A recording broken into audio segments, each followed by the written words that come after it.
Hey, Feather! Welcome! I worked all day on this.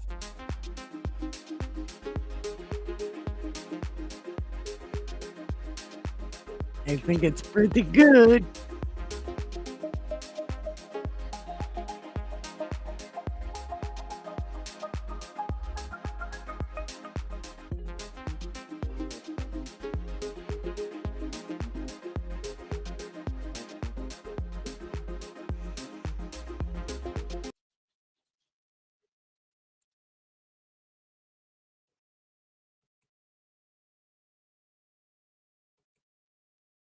Okay. Welcome. Look. Okay. Okay. Where am I at in life? No one knows.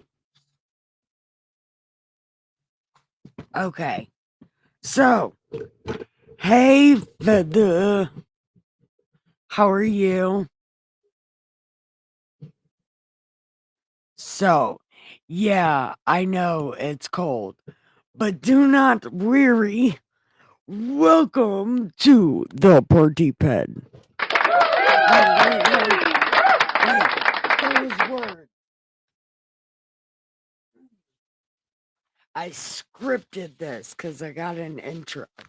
So, hey there, fellow weird ass black sheep. Welcome to the party pen. Come on in. I have the 6 C's for whatever time it is where you are. I have cannabis, cigarettes, coffee, chair with your name on it, cat beds, and canine space.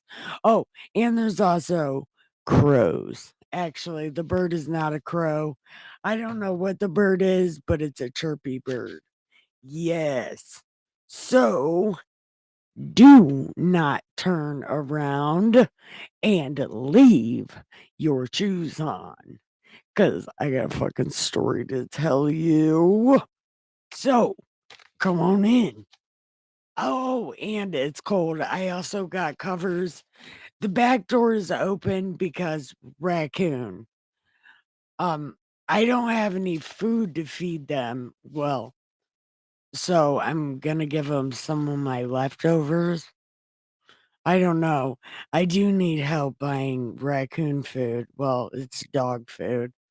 My raccoons are so spoiled, they will not eat human food. They will only eat dog food. But today, I gotta fucking figure out how to feed them human food. But other than that, I'm okay. So, later on today, I'm gonna have to ask for like $10 on my Cash App for some dog food for these raccoons. There's 5 of them. There's Matt, George, Sheldon, Cletus, Raider, and Matt, George, Cletus, George Cooney, Raccoon Man, Matt Coon Man, Cletus, Raider, Sheldon. Yeah, he's a little fucking twitchy one. Yeah, he's really weird. He watches me like he's up to no good.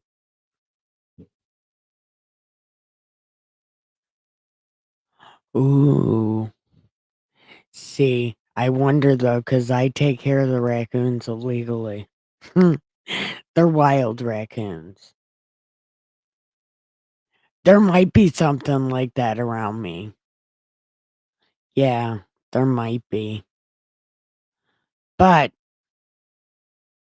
in the hopes of somebody feels bad for my 5 raccoons, maybe they'll send me $5.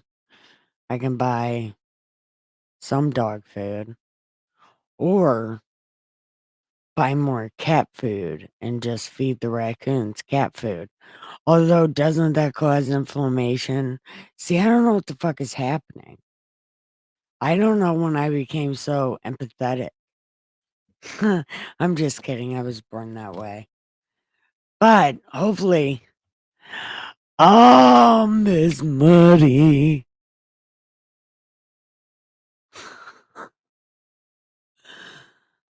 Yeah, that's a good idea. I'm not gonna tell him. It's for the raccoons.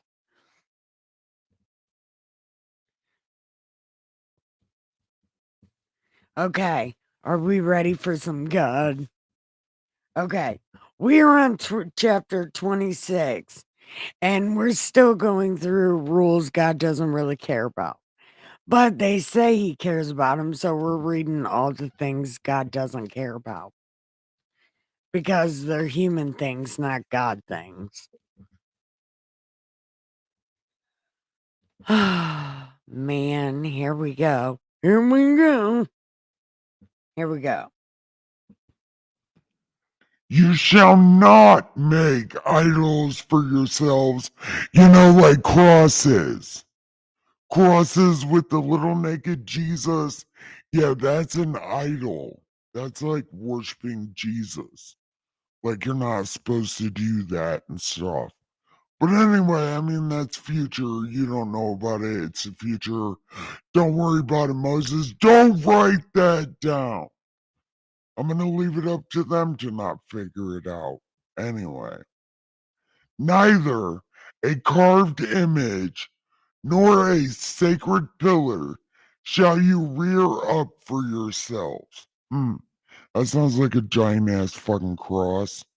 Okay.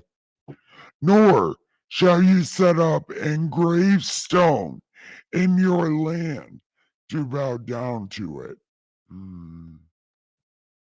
Yeah, okay. So the bottom of the cross thing might not be a thing that you're supposed to do.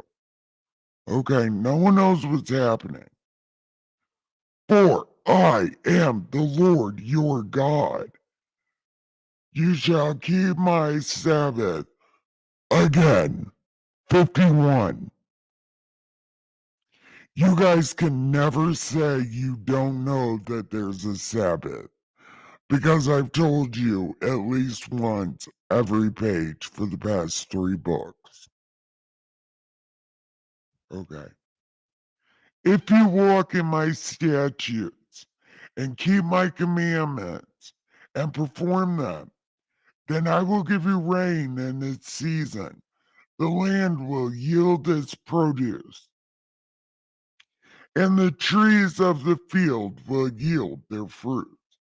Your threshings shall last till the time of vintage, and the vintage shall last till the time of sowing. You shall eat your bread and your pudding if you ate your meat. That is not what that said. Okay. It said, you shall eat your bread to the full and dwell in your land in safety. Right. You get your pudding after you eat your meat and bread. That's pretty much what that said. I will give peace in the land, and you shall lie down, and none will make you afraid. I will rid the land of evil beasts, and the sword will not go through your land. You will chase your enemies, and they shall fall by the sword before you. 5 of you shall chase 100. 100 will put 1,000. Your enemies will fall by the sword before you. For I will look on you favorably and make you fruitful and multiply and confirm my covenant with you.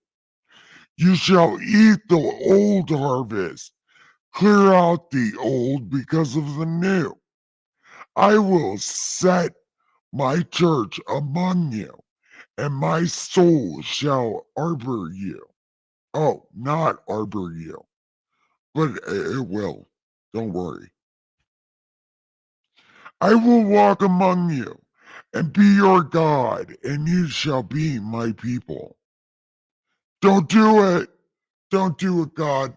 Don't. Please, please. I mean, you already did it. I can't tell you not to do it. Hindsight. But come live with me. It'll be a good time. We'll win the lottery. And we'll build a house next door and take care of the raccoons. Because they are so cute, especially Sheldon.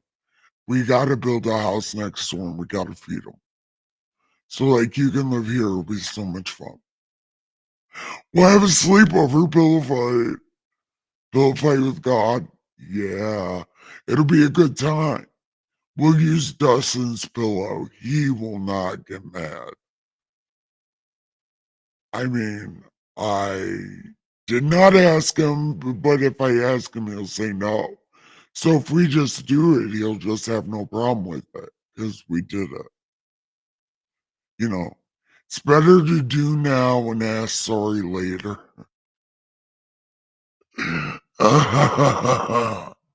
Okay. I am the Lord your God who brought you from Egypt.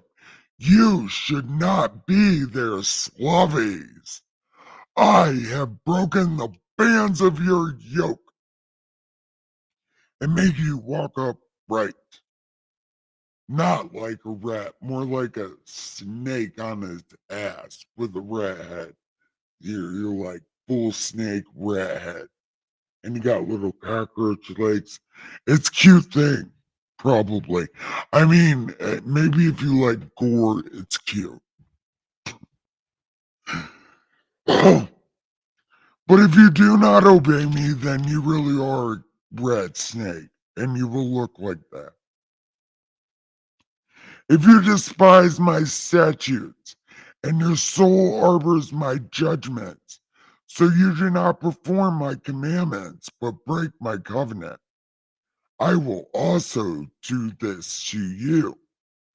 I will even appoint terror over you, wasting disease and fever, which shall consume the eyes and cause sorrow of the heart.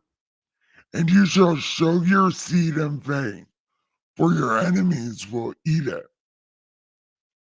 I will set my face against you, and you shall be defeated by your enemies.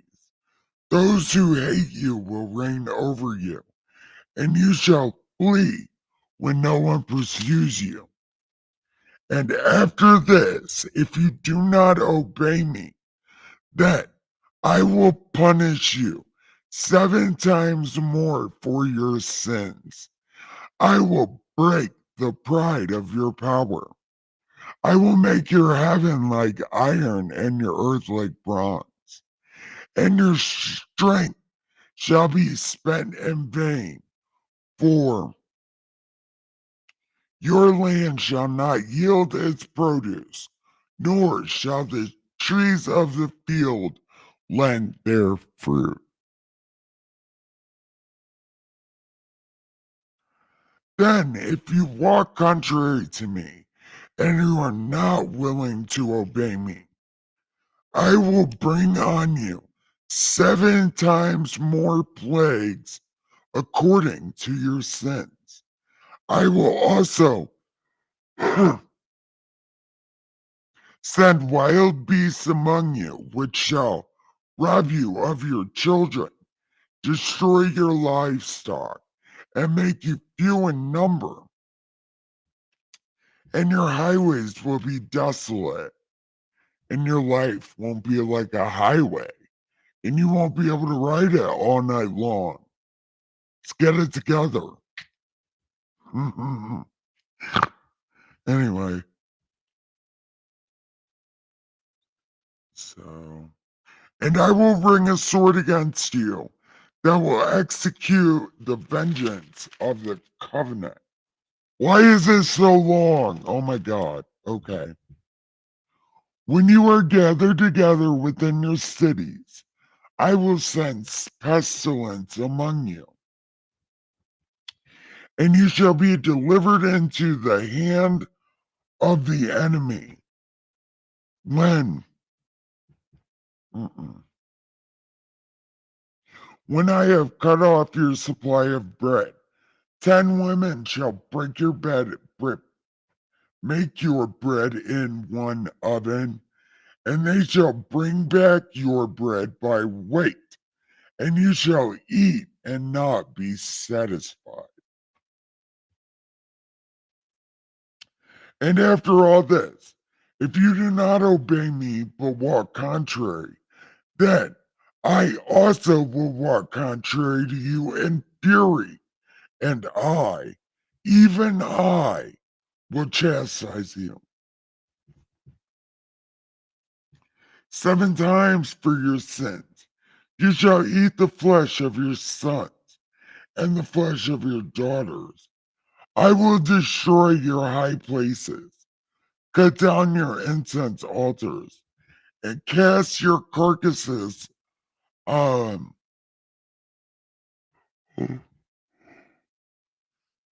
the lifeless forms of your idols. My soul shall arbor you. I will lay your cities to waste and bring your sanctuaries to desolation. I will not smell the fragrance of your sweet aromas. I will bring the land to desolation, and your enemies who dwell in it shall be astonished at it. I will scatter you among the nations and draw out a sword after you. Your land shall be desolate, and your cities waste. Then the land will enjoy its Sabbaths as long as it is desolate, and you are in your enemy's land. Then the land shall rest and enjoy Sabbath.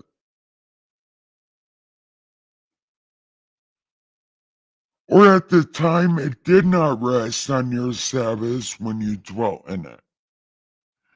And as for those of you who are left, I will send faintness to their hearts in the lands of their enemies. The sound of a shaken leaf shall cause them to flee. They shall flee as though fleeing from a sword, and they will fall even when no one pursues. They shall stumble over one another, as it were before a sword, when no one pursues.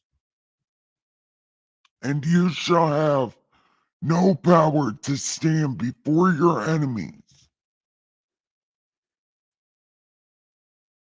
Oh my God, why am I tired? Hold on. You shall perish among the nations, and the land of your enemies shall eat you up. And those of you who are left shall waste away in their iniquity of your enemies' lands. Also their fathers' iniquities, which were with them, they shall waste away. But if they confess their iniquity and the iniquity of their fathers with their unfaithfulness in which they were unfaithful, and that they also have walked contrary. So I have walked contrary to them, and have brought them into the land of their enemy. Their, their uncircumcised hearts are humbled, and they accept their guilt. Then I will remember my covenant with Jacob and my covenant with Isaac.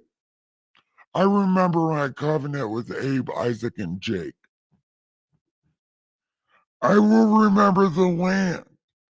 The land also shall be left empty by them, and will enjoy its Sabbaths while it lies desolate. They keep their guilt because they despise my judgment, because their soul harbored my statutes. Yet, for that, when they are in the land of their enemies, I will not cast them away, nor shall I harbor them to utterly destroy them and break my covenant. I am the Lord, their God, but for their sake, I remember my covenant with their ancestors, whom I brought from Egypt and the sight of the nations, that I might be their God. I am the Lord.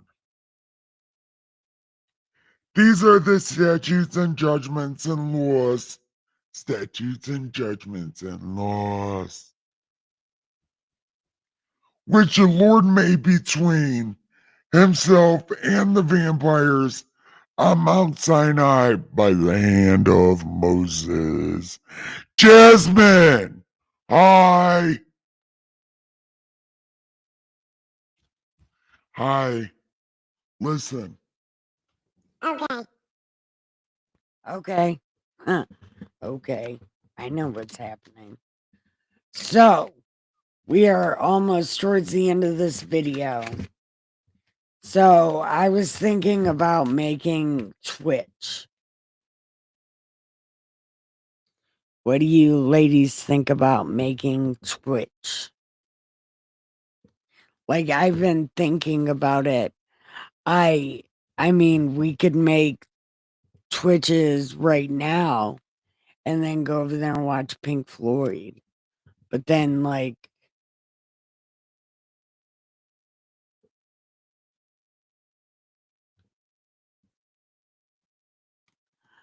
I am A-double-O-K, my dear.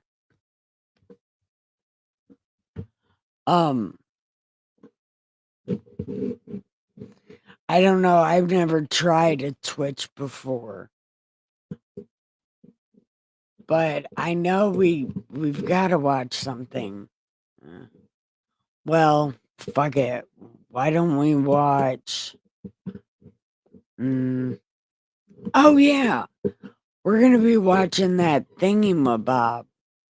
The what the hell's her name? Laurie Daybell closing arguments. That's what it was, wasn't it?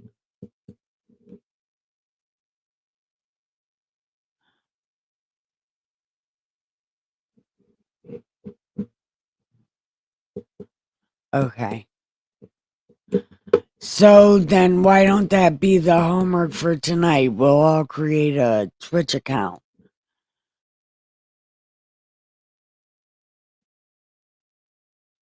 Man, because we got to make me famous. Well, actually, not famous. We got to make me rich so I can build a house next door and take care of the raccoons. That's what we have to do. Yeah, it's not that one. It's the other one. We couldn't find video of that first trial. Michael wanted to watch it, but it wasn't really televised or something. Something happened and couldn't watch it.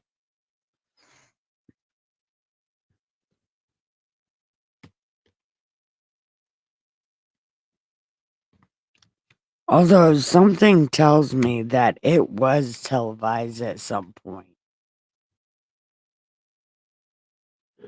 Okay.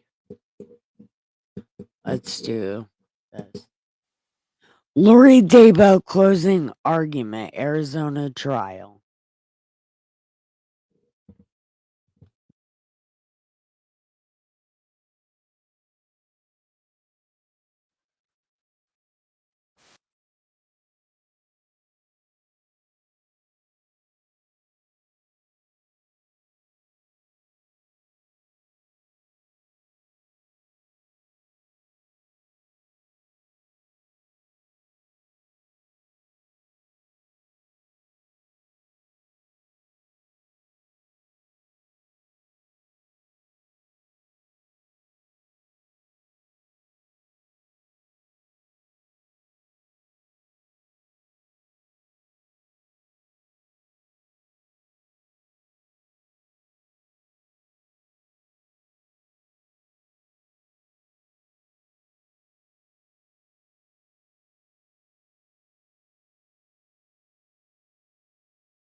This whole time I've been saying stuff. Can you believe it?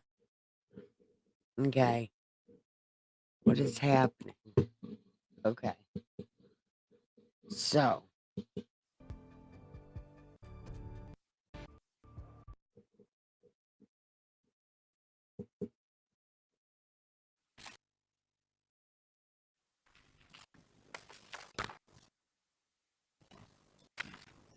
Last Wednesday, and then I'll turn to you and you'll presumably say the defense for us. I'll read the jury instructions and we will break after I read the jury instructions.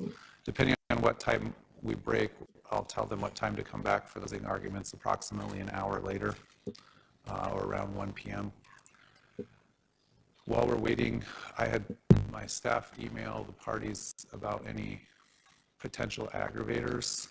I didn't see a response to that. So in addition to, if there is a second phase of this trial for aggravation.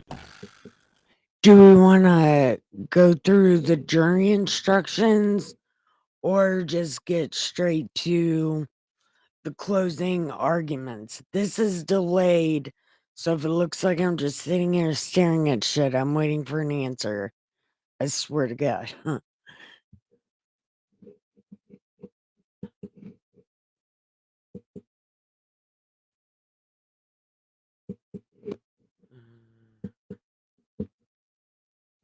Oh, yeah, the Pope died. And everybody was like real sad. And it's like that shit couldn't happen to a better person. Nobody deserved to meet death more than that guy.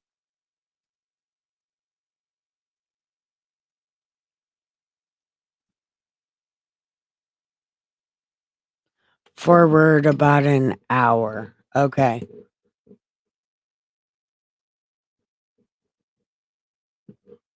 Okay.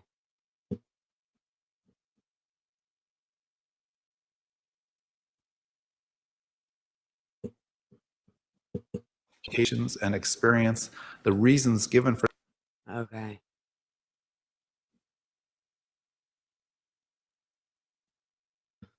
Holy nipples. Okay. I think we're right here.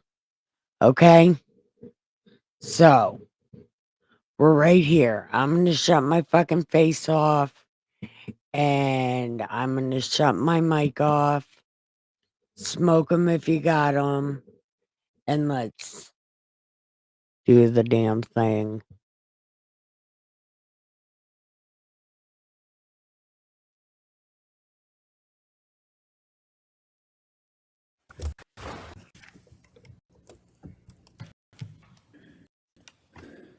July 18th of 2019, just 7 days after this defendant and her co-conspirator Alex Cox shot and killed Charles. This defendant texted her soon-to-be next husband, Chad Daybell, about Charles's life insurance policy. Her words tell us she was involved in this killing. Her actions and her words of texting Chad Daybell tell us the motives behind this murder: Chad and money.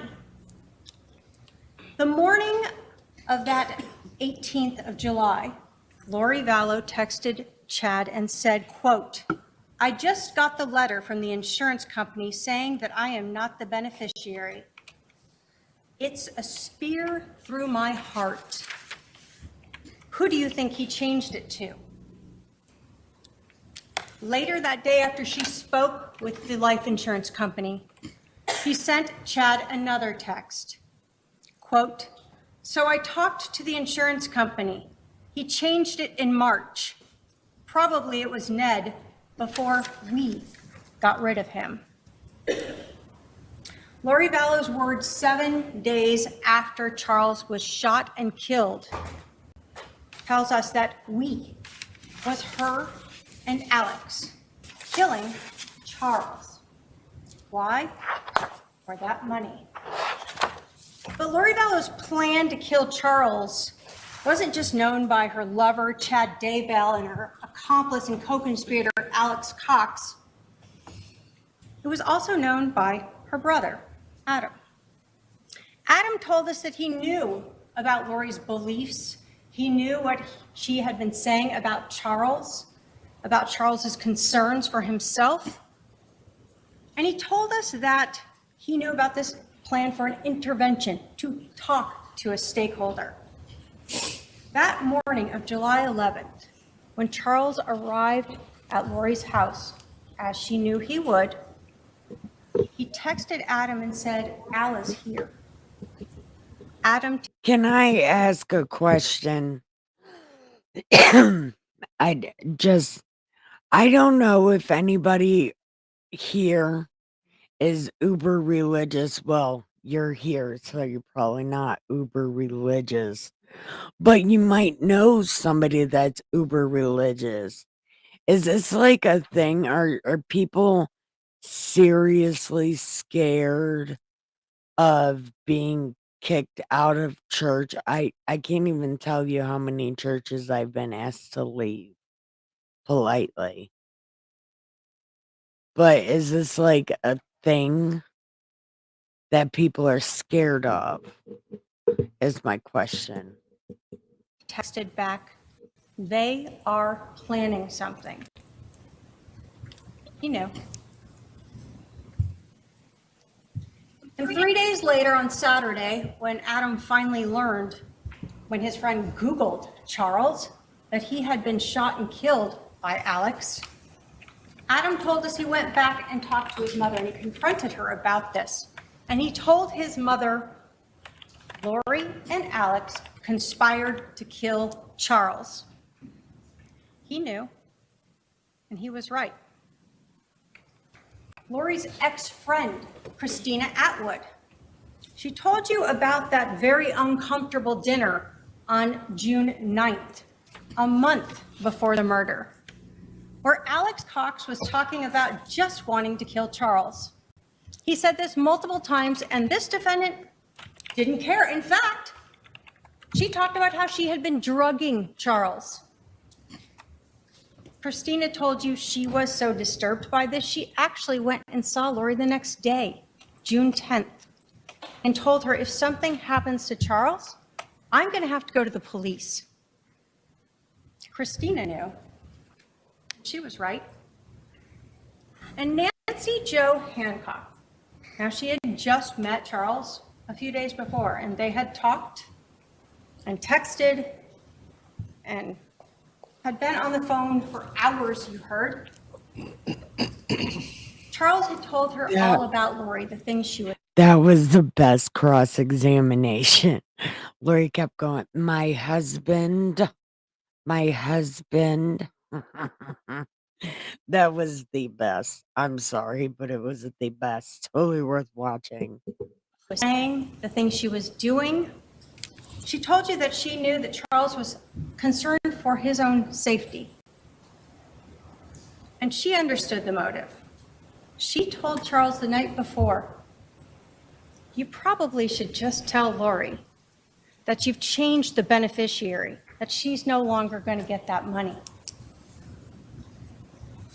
Nancy Jo knew, and she was right. Laurie Vallow wanted the $1 million, and she wanted Chad Daybell.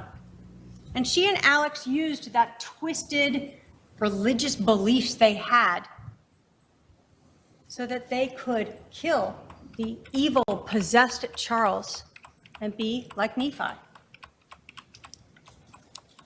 The evidence that has been presented in this trial will prove to you beyond a reasonable doubt that this defendant is guilty of conspiracy to commit first-degree murder. So I want to split up my closing into 3 sections. First, I'm going to talk to you about the timeline and the motives in this case and the evidence that supports those. Second, is this intake for fucking ever? Oh my God. Like, this is an open and shut case. This does not have to be a 5-hour closing. I want to talk to you about the jury instructions and the evidence that's been presented to you in court. I'll remind you that anything the defendant said in her opening was not presented at trial through a witness or through an exhibit and it is not evidence. Using the evidence that has been presented and admitted at trial, the state will show you how, again, the defendant is guilty beyond a reasonable doubt of this crime. And finally, I'm going to talk to you about those justification defenses, the excuses and the reasons why the defendant would like you to believe that they had a valid basis for shooting and killing Charles on July 11th. And we'll talk about how, in fact, there is no justification for what they happened. What happened that morning was a first-degree premeditated execution of Charles Vallow. So let's go through the evidence. The timeline really starts, and we know it goes back much further than this, but the big change occurs on June 29th or 30th, when you learned that Charles Vallow learned about these KK Walker emails. He learned about that affair with Chad. Now he knows Laurie is cheating on him. We know that he contacted Chad Daybell about it. He contacted Chad's wife about this. He told Adam about it, and he told the defendant about it. So everyone knew that Charles now knew this. July 9th is now the first time that Charles is going to be coming back to Arizona. We know from the time he learned about that affair, he hadn't been back until this planned visit to see his son, JJ. We know at 1:13 p.m., Charles texts Adam and books him a flight for the next day. At 1:21, we know that Adam is contacting Alex, and they talk for 20 minutes. And Alex lets Adam know, sure, you can stay with me. Of course, Alex has now. Muddy's church is the shit. They play good songs. On Sundays, after her church is over, we put it live in here in Discord at the end of it. Doesn't know the plan yet, the mission. Laurie then starts talking to Chad Daybell. We know that she knows about this intervention. She knows about Adam coming, and we know this because, again, of her text messages. We see Laurie then starting to round up the troops. Why does she do this? Because she wants to ensure that on July 11th, it is Charles and only Charles coming to the house and not the intervention of Adam or Brandon or Zach coming over to help him. So she has Melanie. Tells her she can't go to this wedding. She has to stay here. It's coming to a head. This week will change everything. Call me. Then we have July 9th, the text messages with Alex. She tells him, so the plot thickens, call me when you can. He doesn't call her initially. So she sends him another message. This one really letting him know. She specifically tells him, I'm going to need you to stay close to me the next couple days. Mel too, she can't go to Utah. She's got a job. They are planking some kind of intervention, but want Mel out of the way so I'm left alone. She talks, I need to come get the stuff at your house tomorrow and secure it. Lots to do. Thank you for standing by me. It's all coming to a head this week. I will be like Nephi, I am told, and so will you. And then what happens? This gets Alex to call, and they talk for almost an hour. An hour planning how they're going to stop the intervention, how they're going to be like Nephi.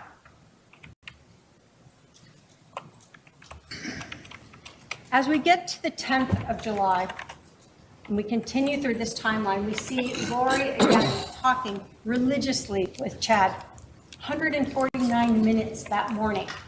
She's also texting Laurie texting Melanie Boudreau, Melanie B, telling her that it's important for the mission, for Melanie to help her by keeping Brandon distracted. And we saw those messages where Melanie says she'll pretend to be sick. We know that on the 10th, Adam arrives in Phoenix. And now we have Summer helping the defendant, letting her know what is going on with Adam and Zach. Everyone is covered to ensure that Charles will be alone on the 11th. We have the continuing talks with Chad, her soon-to-be husband. As we get into the 10th in the afternoon, we know that per their agreement, Adam calls his brother Alex. Hey, I'm here. Brother doesn't answer. He sends him a text. I'm here. No response. Why? Because the night before, his sister Laurie told him, we have a mission. We must be like Nephi. Charles is coming into town. You must stay at my house the night of the 10th so you can be here the morning of the 11th. We also know that Summer gave Laurie. My friend Brooke, she's a Mormon. She told me to read the Mormon Bible. Now, I know there's a lot of creatures in the Mormon Bible, but I don't know if I can read that book with the seriousness that Mormons are. Because God Christians have a sense of humor. But people who are not secure in their religion do not have a sense of humor or self-awareness for that matter. So I don't know about reading the Mormon Bible. And out. Hey, you can stay at my house. No one will know where you are. We're going to be out of town. You can hang out here. Laurie doesn't take her up on that. She has a mission to do. As the night grows on the 10th, Adam continues to try to reach his brother Alex. Again, no response. And by 45 or so minutes after that last text by Adam, we know Alex is already at Laurie's house. He's there with his gun and a garbage bag of some underwear. Why? That gun is important. A loaded weapon, 2 extra magazines of ammunition with him. He is ready for his mission. And again, Summer is updating her, telling Laurie that Zach and Adam are still at her house. They're going to go stay at Mimi's. And she even tells him that Adam is still waiting for Alex to get back to him. Still, he doesn't understand. Why isn't my brother responding to me? I was supposed to stay there. And again, what does Adam bring over? A gun and a garbage bag of clothes. That's all he needs to be part of the mission. When we get to July 11th, we still have Laurie talking with Chad. We see those text messages going back between them. And then we start learning from the GPS from Charles Vallow's phone as he arrives. 7:35 a.m., he arrives at 5531 South Four Peaks. That's where we have at 7:30. Yeah, then I won't read it. If you guys aren't interested in it, I'm not going to read it. But I'm also not going to read the Quran because Muslims don't play fair and they don't have a sense of humor. So people have asked me to read that before. But if you guys are not interested in the Mormon Bible, then we're not reading it. Don't worry. 6, Adam texting Charles. They are planning something. There is no reason why Alex should be there. And that explains why Alex wasn't responding to me and didn't let me stay there. We see that last outgoing text message by Charles Vallow at 7:37. And in fact, what we see is at 7:37 and 12 seconds, Charles sends out his last outgoing message. And at 7:37 and 29 seconds, there's an incoming message from Adam. It's not read until 12:13 p.m. What becomes important here is, in this timeline, how long is Charles at the residence here? You hear in her interview how she says it's so fast. Charles comes inside. He's angry. He's jerky. And she tells him, take JJ. Go get him Burger King. They get JJ out to the car, and then she holds onto the phone. And this argument erupts, and it's just so fast. But what we know is it's actually 12 minutes long. This is not a fast incident. I wasn't I would never cover it like a documentary or like a preacher. I was kicked out of the Mormon church because the earth is not 6,000 years old. So I would never teach Mormon. God, no.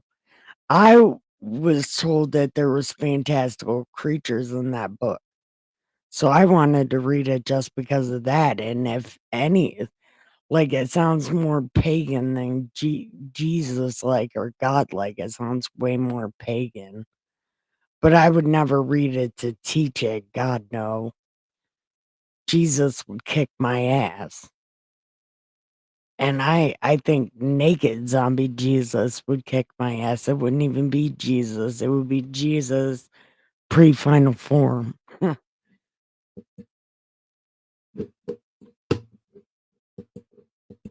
In this 12 minutes, Laurie Vallow and her brother Alex Cox are doing their mission, and they are being like Nephi. We know at 7:49, it's over. Laurie has left in Charles Vallow's car with his phone and JJ and Tylee. We know that there are 2 phone calls between Alex and this defendant after she leaves. As Charles is laying, dying or dead on the floor, 7:52, 8:06, they talk. 47 minutes passes before Alex calls 911. 47 minutes to stage the scene. The police are advised when they arrive that the shooting just occurred and that CPR was given. Why is that important? Because you heard even during the interviews, the police were trying to figure out this timeline. Didn't make sense. At 8:48, almost an hour later, Laurie Vallow returns.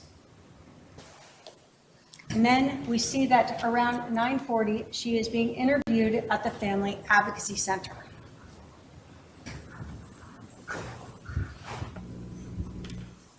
We know that Laurie Vallow has Charles's phone that entire afternoon. You saw the PowerPoint from Detective Werther showing that her phone by about 12:36 is already her phone, Alex's phone, and Charles's phone are all in the area of Alex's house out in Santan. You see on her records that she, again, calls Chad Daybell. We see that Detective Enclan calls her and leaves her a message. They don't leave immediately because what do we know? We know at 2:13, Alex is taking photos of Adam's flight reservations from Charles's phone. Not screenshots, but photos of the phone. At 2:18, Laurie Vallow, who has not told Charles's kids, his family, about his murder, is calling the mortuary. A little bit after that, they still haven't left. She's calling Chad again. And then by 3:11, we know that Charles's phone, through the GPS data, is back at 5531 South Four Peaks. And when asked about it, the defendant entirely handed over. Did you say your drummer got stage fear?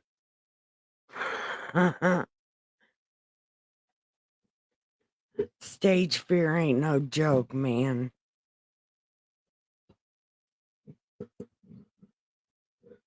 Especially when you're a singer and you're trying to sing so good, but all of a sudden you're singing falsetto 3 levels too high into a microphone that's way too loud. That's real life, and that happened. And provide the PIN. They have no problem on how to get into it. They've already looked through it. They don't need it anymore. That evening, Laurie and Chad are talking all night. You can look through the exhibits and see the multiple calls of them discussing. These aren't calls to. But you know what? A 5-minute drum solo is way better than a 15-minute flute solo. I'm just gonna throw that out there, Jethro Tull. Charles's family, they're not calls to his kids. They're talking with her lover, her soon-to-be husband, Chad Daybell. So let's talk about the motives of this case. Money. We see that from the text messages and the anger that you see through them when she learns that that's been changed and she's not going to get it. Chad Daybell. We didn't go through those text messages, but you can look at them. They are already very romantically involved by the time that Charles is murdered. And it's clear that Chad knows exactly what's going on because he's asking her about the car, about the insurance. All of those things Chad knows. And then there's that religious belief system. The zombies, the Z's, the possessed evil spirits.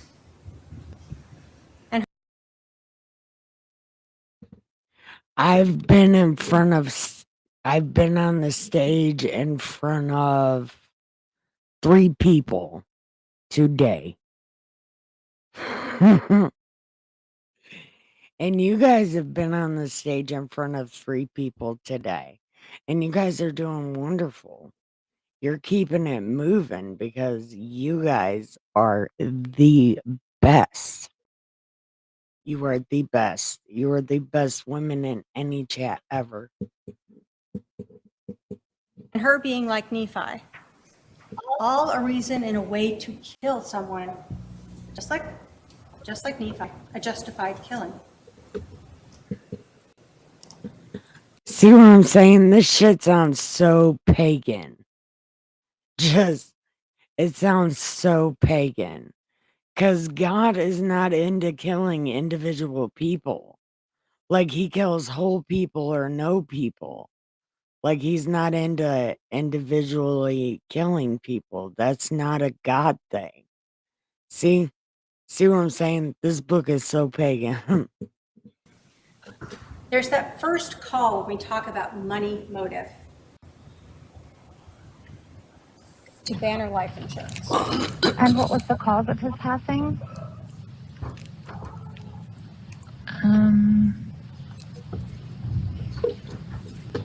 Well, he was shot. Hey, do you guys got meds you gotta take? Hold on.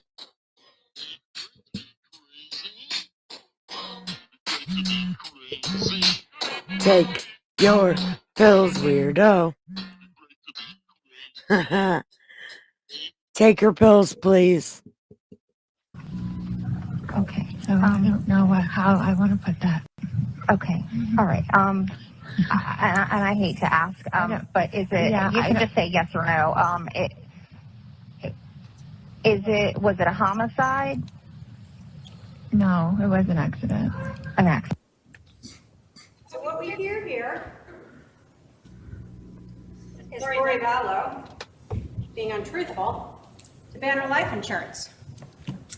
We'll talk about credibility later, but becomes very relevant that even in the smallest of things, this defendant exaggerates, minimizes, and is completely untruthful to various people. We all know that she was not the beneficiary. She didn't. But we also know that Charles Vallow was not accidentally shot. She told the police she was there. She knows that her brother intentionally shot him. Of course, they want to claim it's self-defense. There's no accident about that when you shoot someone twice. Motives for money. What we see again here is Laurie Vallow talking to Chad about the motive. Is that the blonde's name, Trina? Telling Chad about the fact that it was changed. I just got the letter from that insurance company saying I am not the beneficiary. She looks like a blonde Lois. Through my heart. Who do you think he changed it to? Brandon? Family Probably Guy. Kay? Lois from the Family Guy. He left nothing for JJ. What do we know? Again, we see that Chad knows about all of these things. And what does he talk Lois about? Griffin. As you have those entire messages. She kind of looks like Lois Griffin from the Family Guy. At 2:30. It will be interesting if he got changed after he had 2 bullets to the chest.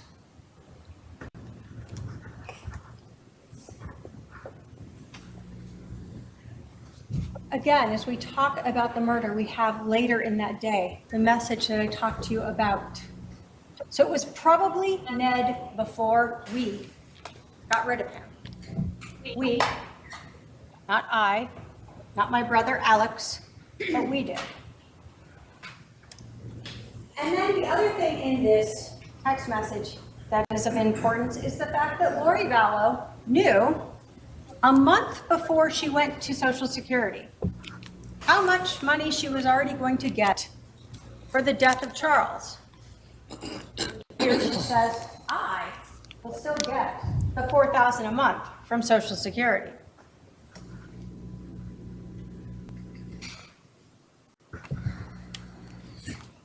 When we talk about that motive and the anger by this defense, She's got that dark eyeshadow on. She's coming for somebody, man. She's got the dark eyeshadow on.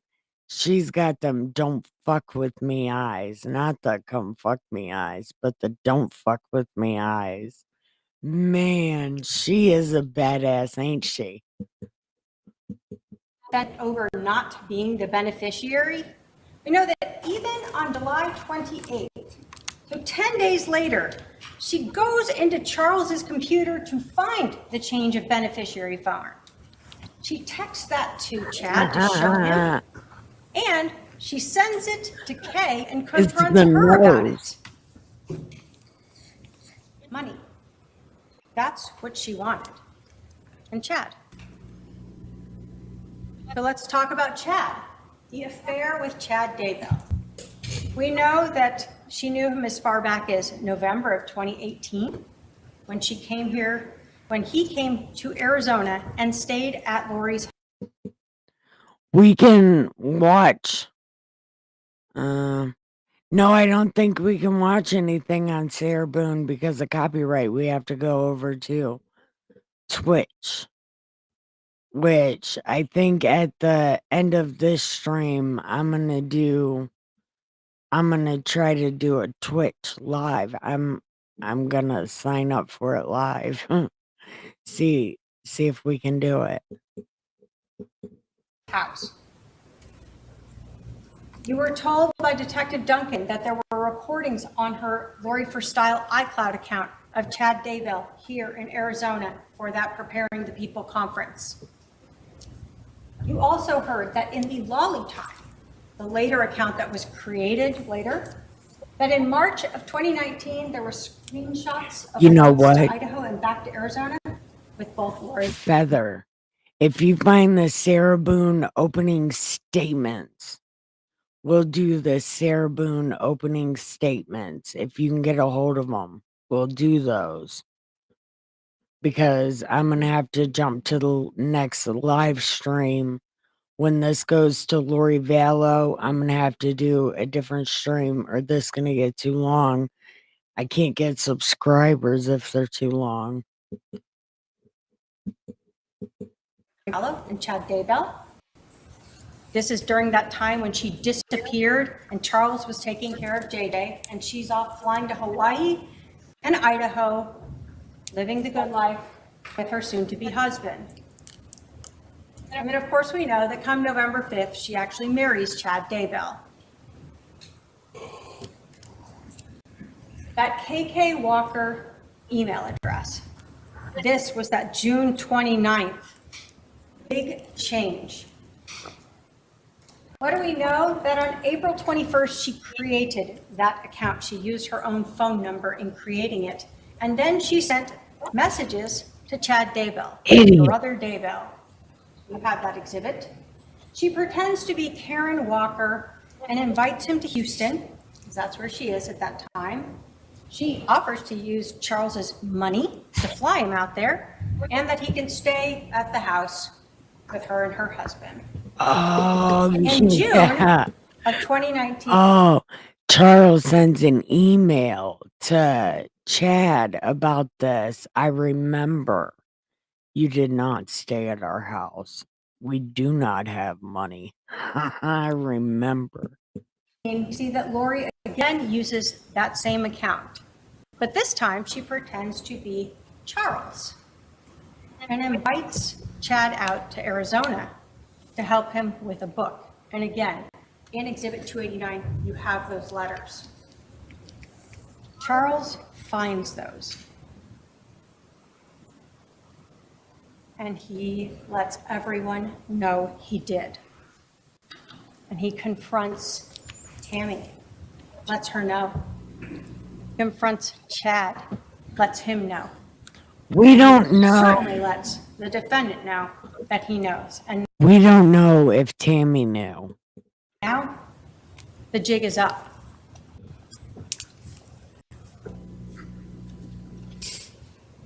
We see in these text messages that were recovered from the iCloud accounts, whether they're under the Bubby context or under the Melanie 2 contact, this relationship between Laurie and Chad.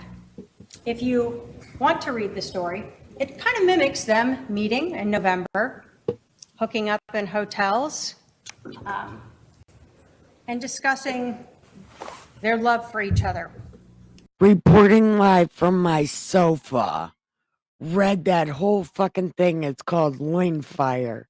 Oh my God. It was the funniest shit ever. It's called Reporting Live from My Sofa. Is the guy's name. His name is Paul. And he's so great. Anyway, it's a playlist. It's called Loins of Fire. He's at a book club. He does all kinds of books. He did Visions of Glory, a lot of Chad Daybell books. It's so funny. But these text messages, they did it. Man, they did it. When we are talking about a motive and a person who wants money and who has not worked for 13 years, who has had her husband pay for her homes, her phones, her cars, allowing her to go to the temple and work out and go to lunch and restaurants. This is a big change in life if she loses all of this. But if she gets $1 million, it's not so big of a difference, along with that Social Security she'll be getting. And then obviously we know that once Charles was out of the way. No, it was only for this music that was played in the documentary. But there was one guy who got one of my videos taken down, but he makes many accounts because he really wants to be in here. He just wanted to be a dick, but he really wants to be here. His name is Ornan from Connecticut. He might show up. I just try to treat him like the angry uncle Everybody else wants to get rid of him, but you get rid of him and comes back. It's like a bad case of herpes. So I just, leave him alone. The cream works.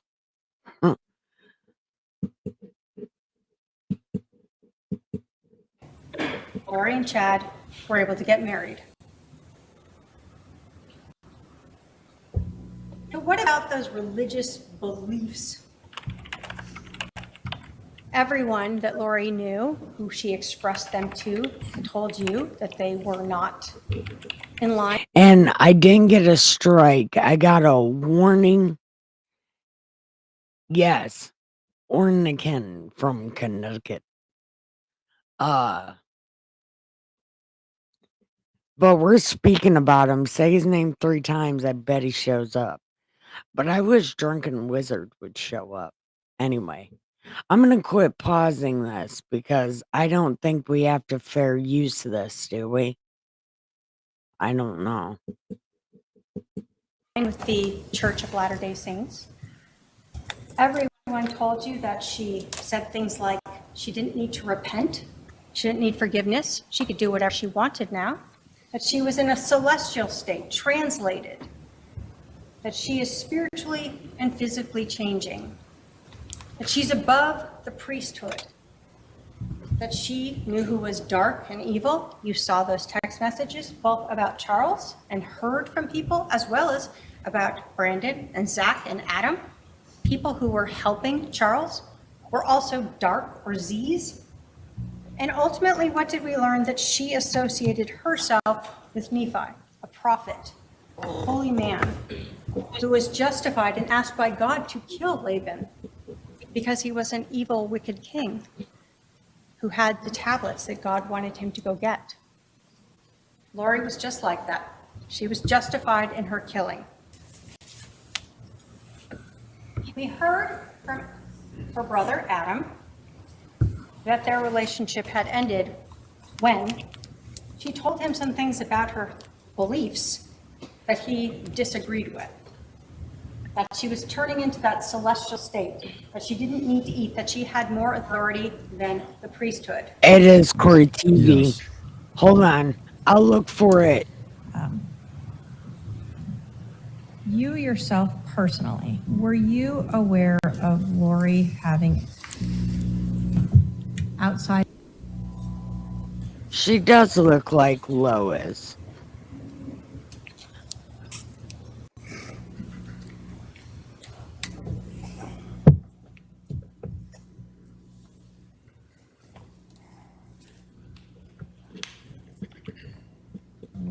I'm so jealous of people's necks. Look, she's got a tiny little hole. It looks like I literally got my Adam's apple removed so my boyfriend doesn't feel gay. Like, that's stupid. I hate people's necks. Laurie having any beliefs that were outside of what was accepted by the LDS religion? Yes. They are Can Core you tell TV. us what you were aware of that you knew to be outside the LDS religion? Laurie told me that she was in the process of translating from a mortal human being to an immortal human being, a celestial state. That's something that the LDS religion supports? I haven't heard of it that it's happened here on Earth yet. Did you guys take your medicine? Serena Sharp told us about, again, the not repenting and Laurie changing physically and spiritually. Members of the LDS Church? Yes. During this time, did Laurie ever tell you things about her beliefs that seemed to go against what you understood or what you were taught through the LDS Church? Yes.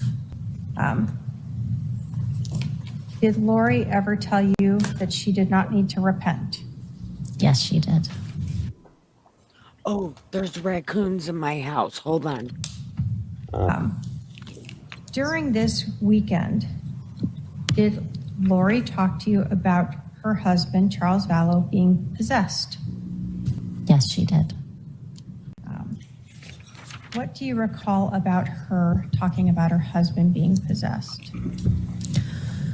I recall that she spoke about her husband being possessed by an evil spirit, and she named the evil spirit.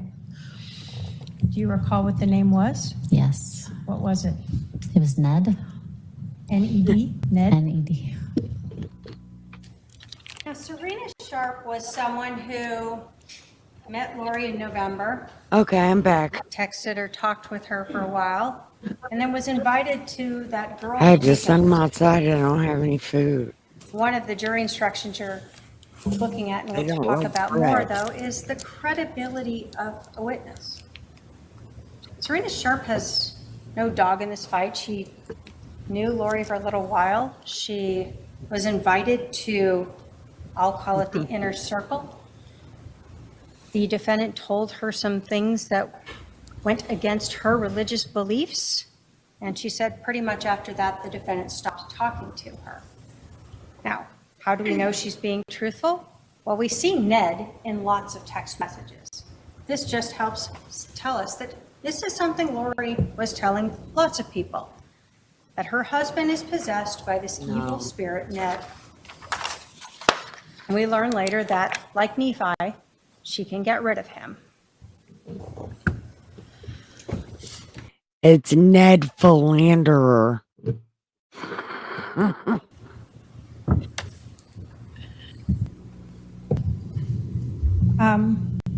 Do you recall Laurie Vallow telling you that her husband Charles was no longer Charles, that he was now this possessed person? Yes.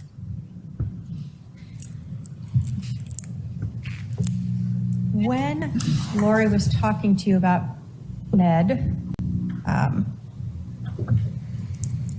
was she explaining that this evil spirit was now in the body of her husband? I don't know if she used those exact terms, but that was the impression I got, yes. So the word she used expressed to you that idea that this evil spirit Ned was now in her husband's body. Oh, shit. With her lover, her soon-to-be husband, Chad Daybell. So let's talk about the motives of this case. Money.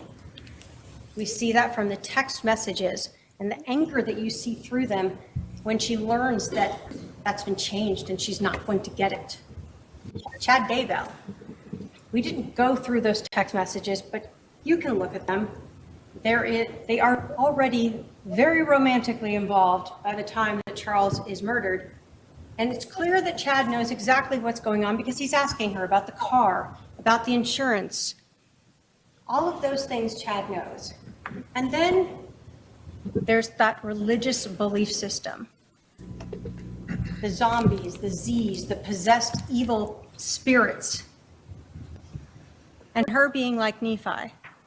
All a reason and a way to kill someone, just like Nephi, a justified killing.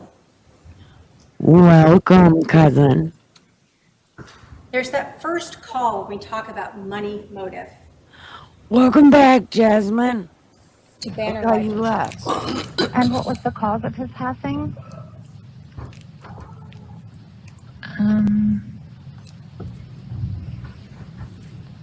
Well, he was shot. Okay, so I don't know how I want to put that. Okay, all right. And I hate to ask, but is it? Yeah, you can just say yes or no. Was it a homicide? No, it was an accident. An accident. So what we hear here is Laurie Vallow being untruthful to Banner Life Insurance. We'll talk about credibility later, but it becomes very relevant that even in the smallest of things, this defendant exaggerates, minimizes, and is completely untruthful to various people.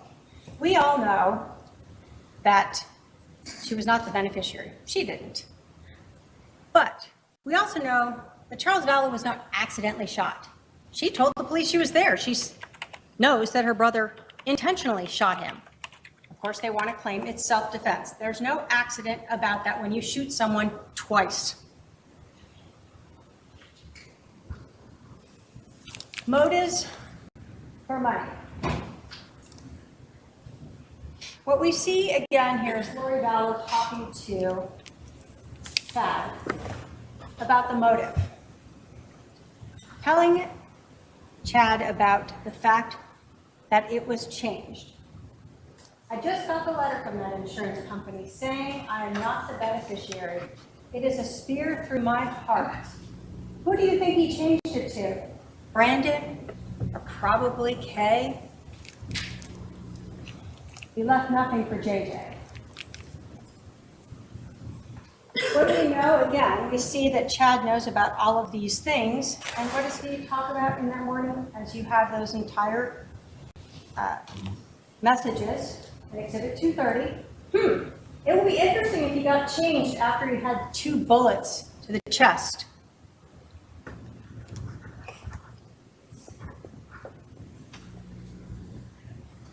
Again, as we talk about the murder, we have later in that day the message that I talked to you about.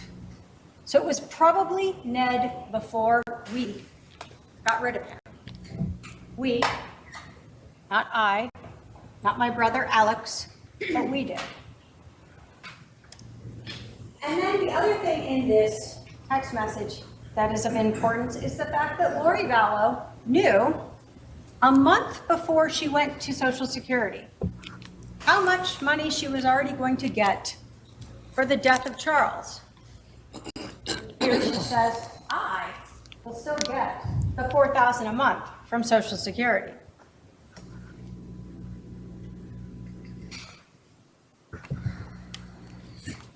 When we talk about that motive and the anger by this defendant over not being the beneficiary, we know that even on July 28th, so 10 days later, she goes into Charles's computer to find the change of beneficiary form.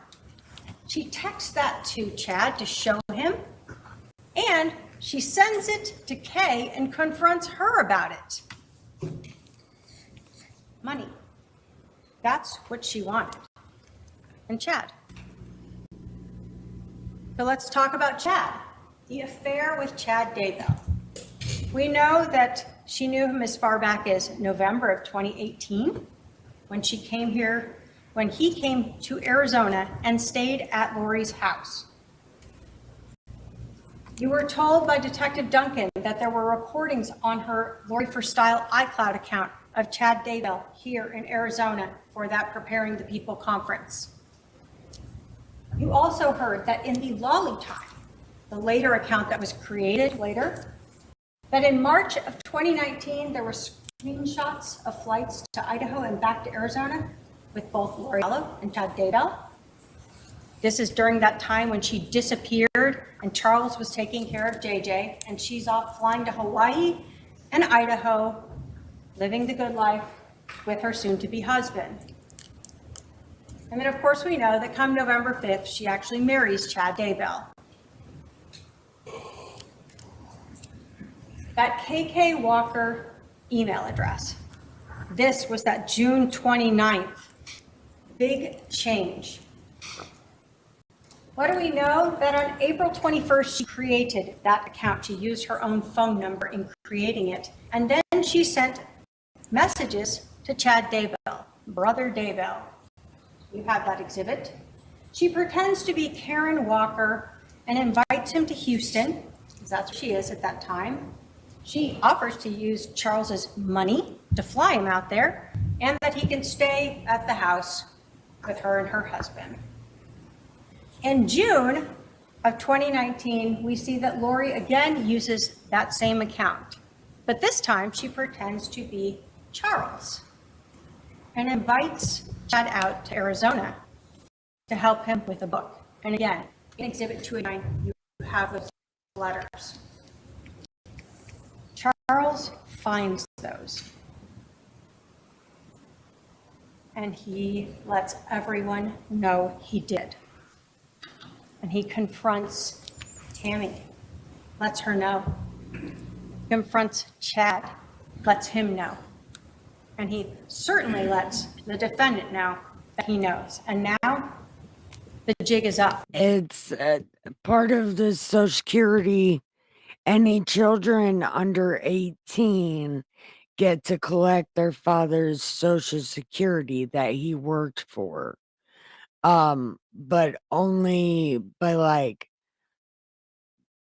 the highest amount that you can get. And I guess at this time it was $4,000 for him, because not only was he autistic and getting his own, but now he can get his father's as well.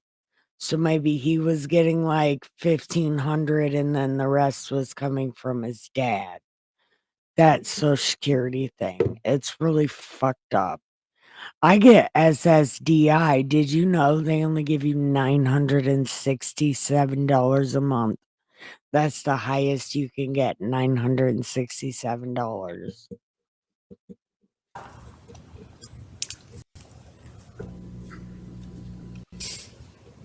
We see in these text messages that were recovered from the iCloud accounts, whether they're under the Bubby context or under the Melanie 2 contact, this relationship between Laurie and Chad. If you want to read the story, it kind of mimics them meeting in November, hooking up in hotels, and discussing their love for each other. When we are talking about a motive and a person who wants money and does not work, And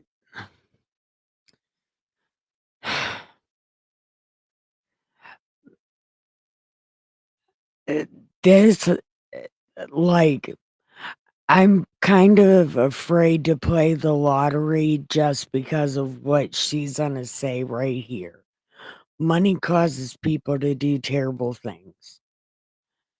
And I don't want to win the lottery because I don't want to die. But I want to win the lottery so I can build a house next door and take care of the raccoons, because nobody else is going to take care of them.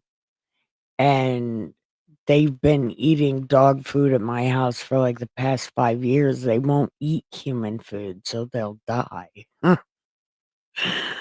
I need to build a house next door. Pray for me, please, to win the lottery so I can build a house next door.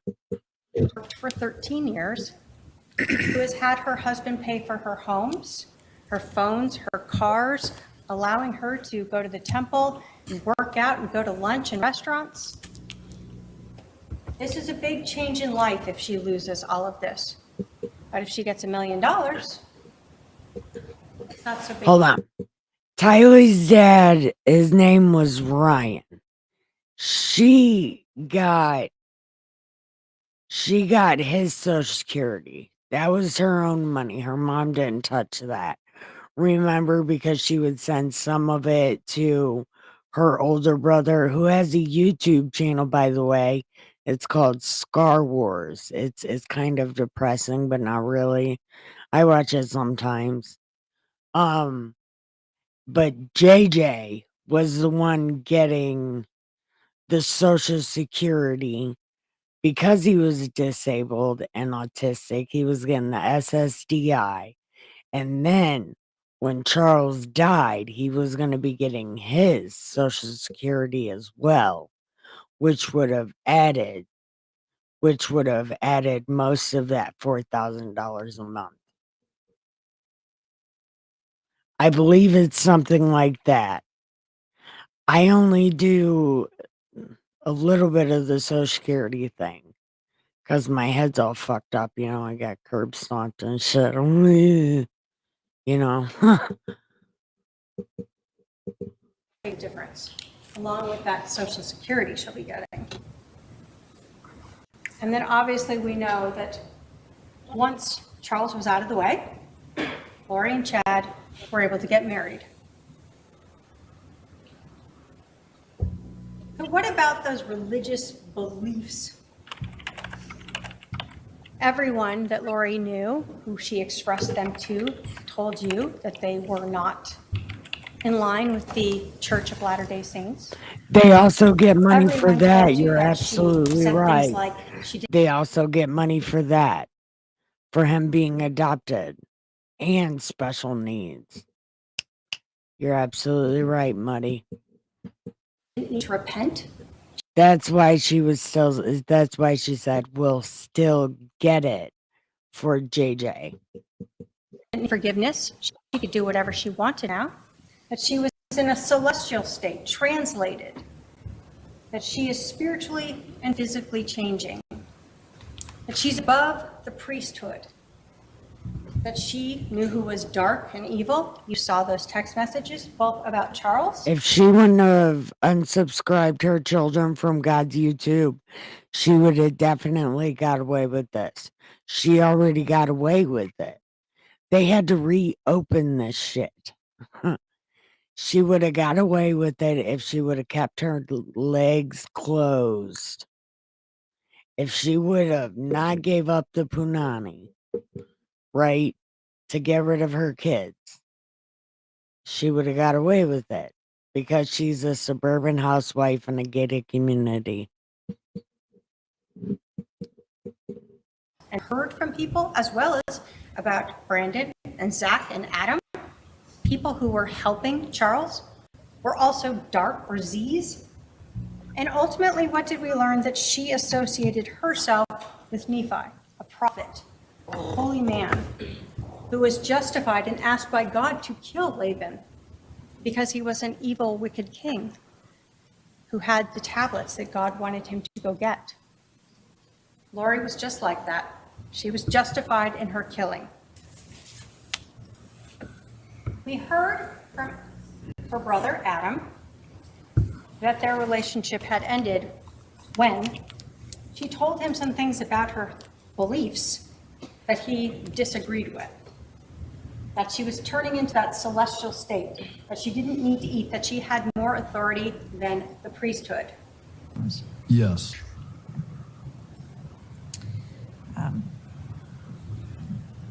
You yourself personally, were you aware of Laurie having outside?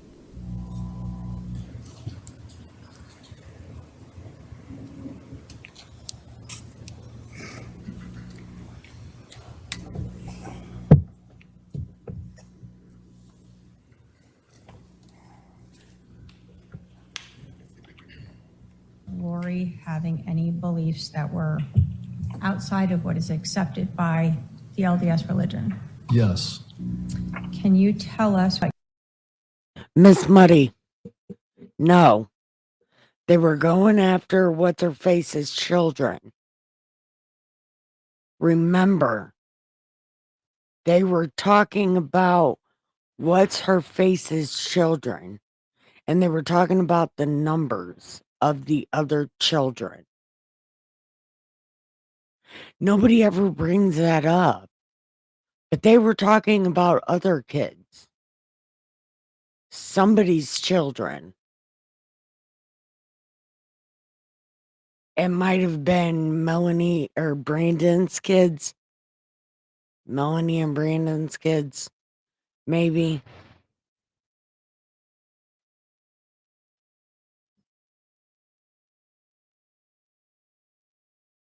They were doing this way too fast. One of them was looking to get caught because they're just doing this shit way too quick.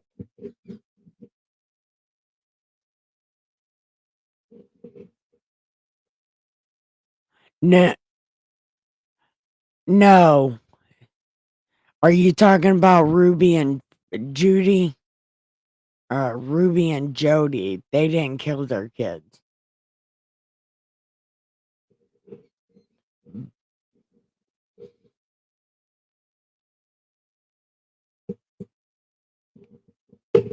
I don't know.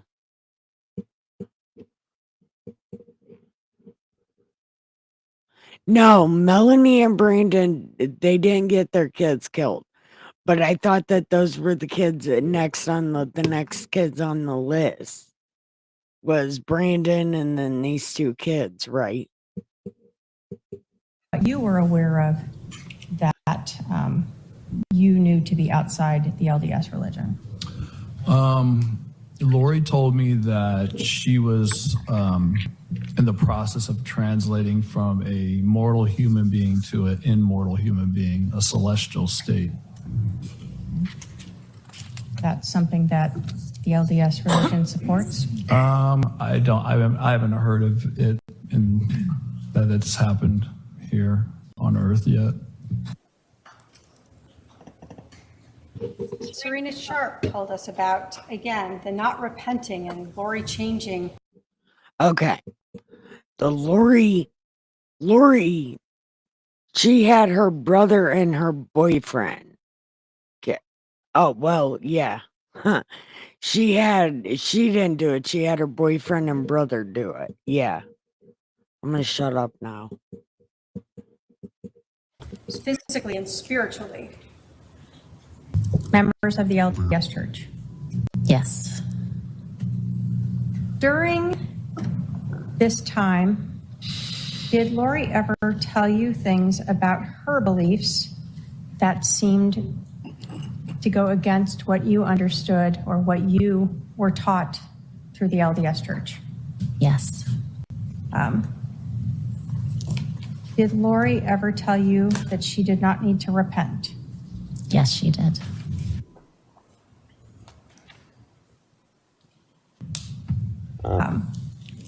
During this weekend, did Laurie talk to you about her husband, Charles Vallow, being possessed? Hi, everybody. Welcome to the Party Pen. Don't forget to like and subscribe. Have a seat, have a chair with their name on it. We have cannabis, cigarettes, coffee, so come on in and have a seat. She did. What do you recall about her talking about her husband being possessed? I recall that she spoke about her husband being possessed by an evil spirit, and she named the evil spirit. Do you recall what the name was? Yes. What was it? It was Ned. N-E-D? Ned? N-E-D. Now, Serena Sharp was someone who met Laurie in November, texted or talked with her for a while, and then was invited to that girls' weekend. One of the jury instructions you're looking at, and we'll talk about more, though, is the credibility of a witness. Serena Sharp has no dog in this fight. She knew Laurie for a little while. She was invited to, I'll call it the inner circle. The defendant told her some things that went against her religious beliefs, and she said pretty much after that the defendant stopped talking to her. Now, how do we know she's being truthful? Well, we see Ned in lots of text messages. This just helps tell us that this is something Laurie was telling lots of people, that her husband is possessed by this evil spirit, Ned. And we learn later that, like Nephi, she can get rid of him.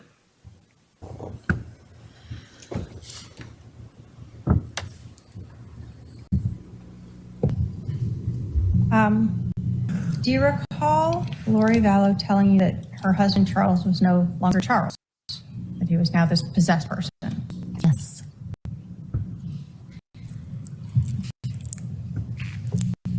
When Laurie was talking to you about was she explaining that this evil spirit was now in the body of her husband? I don't know if she used those exact terms, but that was the impression I got, yes. So the word she used expressed to you that idea that this evil spirit Ned was now in her husband's body. Yes. The other thing that Serena Sharp told us was Laurie using that term zombie. You remember how upset the defendant got by her saying that. But again, Hi, welcome, Flashlight. How are you? Does it say Flashlight? It does say flashlight. Okay. Hi. Welcome. Why would Serena make up any of this? She has no reason to. What she recalls is that is a term that this defendant used when speaking of people like her husband who were possessed by these evil spirits. Ooh. We heard from Christina Atwood as well, the same She concept said that with that her Laurie Vallow chest. repeatedly would say. Did she tell you, as well as the other women who were at this meeting in February, that her husband was possessed? Yes, Okay, so it wasn't just you in a private conversation. correct. She was open about it. Yes. So again, we see this ongoing timing of Laurie Vallow talking of her evil, dark husband, who she later is authorized under her religion to get rid of. We know as well from Christina Atwood that there is a progression of these beliefs becoming more deviated from the LDS religion as she is meeting with her between February and June when she finally hears those words. I worship what is worshipable. You know, I worship what's good to me. And if it happens to be whatever the fuck you just said, then yeah, I probably do. It's fine. Do you want to hit this joint or not? You want to smoke some weed? Shut the fuck up and let's smoke some weed. From the time you started meeting with these gatherings in February through to June, did you start to see sort of a progression of Do you need a things that Laurie was flashlight? telling you that seemed outside of your faith? Yes. No, do you need a lighter flashlight?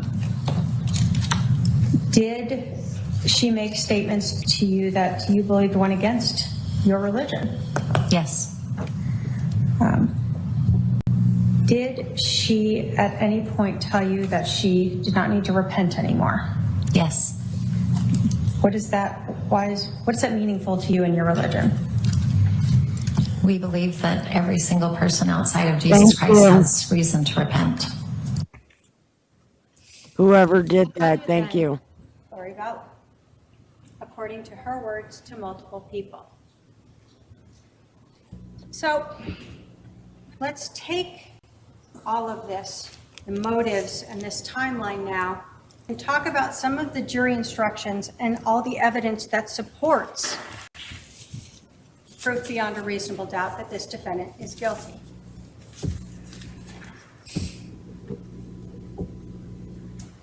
I want to start talking to you about direct and circumstantial evidence. You have a jury instruction that tells you that evidence may be direct or circumstantial, that direct evidence is the testimony of what a witness saw, heard, or otherwise sent, and circumstantial evidence is proof of fact from which you may find fact. You hold a long distinction between direct and circumstantial evidence. And this is relevant. The witnesses have often been questioned. Did you see, hear, or do that? What you are told is you can actually use circumstantial evidence to convict anyone.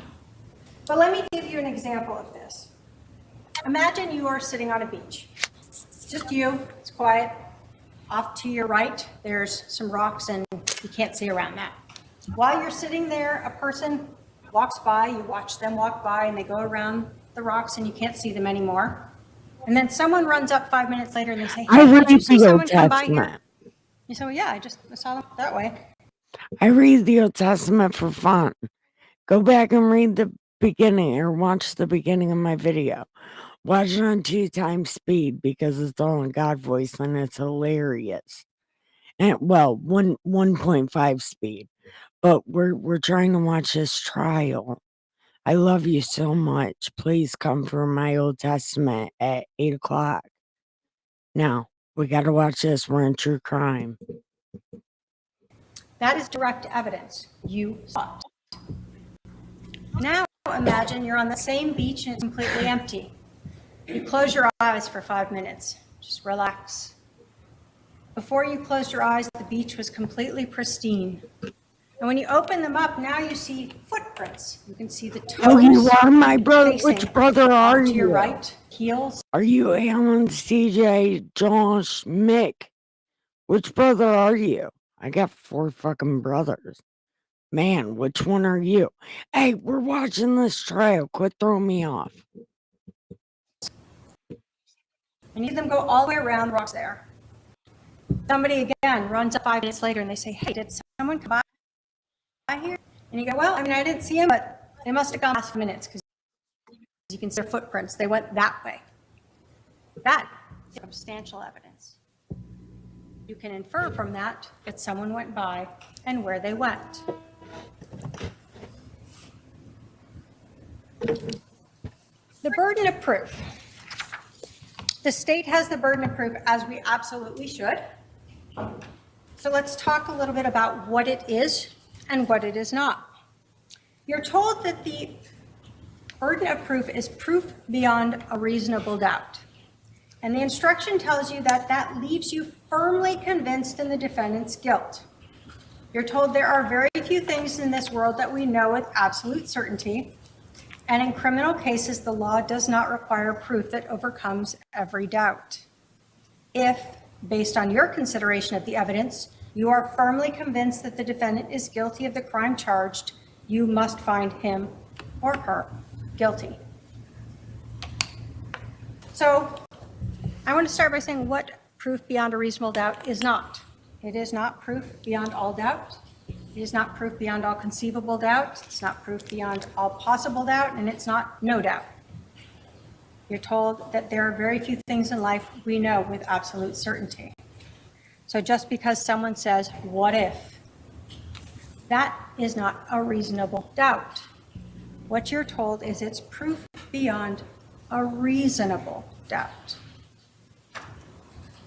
As we go through the evidence and apply it to the crimes, we will show you that there is no reasonable doubt as to the defendant's guilt.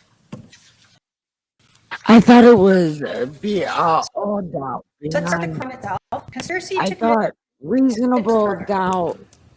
There are What? 3 stages in this, or 3 Shit, things the state what's must prove. happening? 1, Okay, I know what's happening. I thought it was all doubt. Like it didn't matter. Like if there was doubt, when in doubt, throw it out. Is it not like that for real? It should be. that the defendant or her co-conspirator caused the death of another person. Well, we know that Alex Cox shot and killed Charles on July 11th of 2019. Alex called 911. Alex indicated he was the shooter. He was the only one home. It was his gun. His credit card or debit card was in there with the gun. And we know that Laurie told the police that her brother killed Charles. So we know that he caused the death of, so that. 2, that they intended or knew that she or a co-conspirator would cause the death of another person. When we are looking at this case, we are looking at the defendant's words, actions, and motive. The words and actions of having her brother Alex come over on the 10th with a gun so that he would be there when Charles came over to pick up JJ. The actions that day of taking Charles's phone, ensuring that he could not. Girls, are you still here? Muddy, Jasmine, Feather, Michael. Are you guys still here? That he could not take his son to school. The defendant told the detectives how angry and screaming Charles was about the phone. But she didn't just give it to him, throw it at him, tell him to get out, whatever you might do. She held on to it and told the police that she and they were going to let her get away with it. And they were going to let her get away with that shit. The case was already closed. They were going to let her get away with it. Why? If she would have just left her babies alone, she would have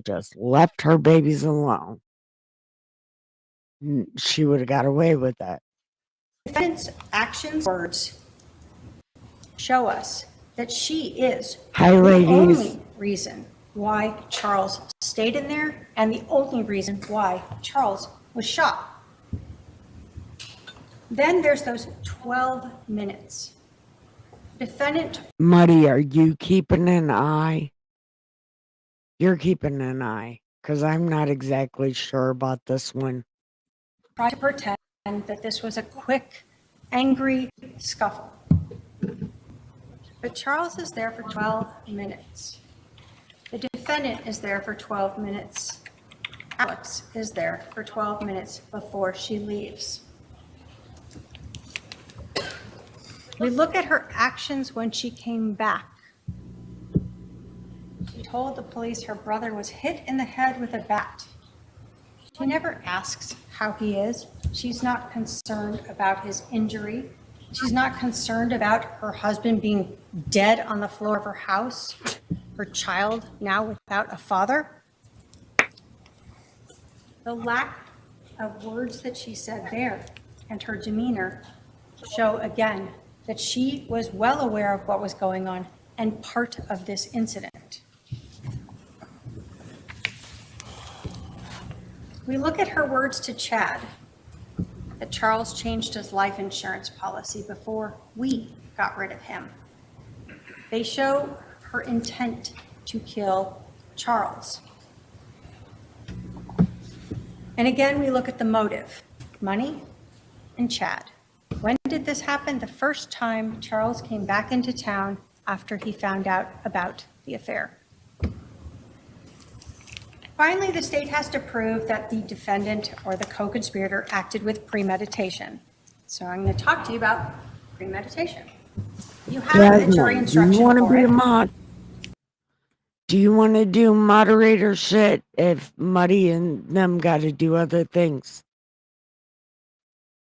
I mean, I don't know if you mod other places or not, but I mean, if you're going to stick around, you might as well become like furniture. So let me know if you want to mod, and I will mod you up so you can fill in for whoever, wherever, whatever. And it tells you that the defendant or the co-conspirator intended to kill another human being or knew she or the co-conspirator would. I'm also saying you don't got to ban anybody right now. I'm feeling it out because I'm not exactly sure. Kill another human being, and that after forming that intent or knowledge reflected on the decision before killing. It is this reflection, regardless of the length of time in which it occurs, that distinguishes first-degree murder from second-degree murder. You're also told an act is not done with premeditation if it is the instant effect of a sudden quarrel or heat of passion. It's where you remember those 12 minutes and the calmness of her walking around with that phone and her demeanor. You're told the time needed for reflection is not necessarily prolonged, and the space of time between the intent or knowledge to kill and the act of killing may be very short. So I'm going to give you an example. It's a lot of legalese, and then we'll talk about what we really have here. So imagine again, you are driving your car.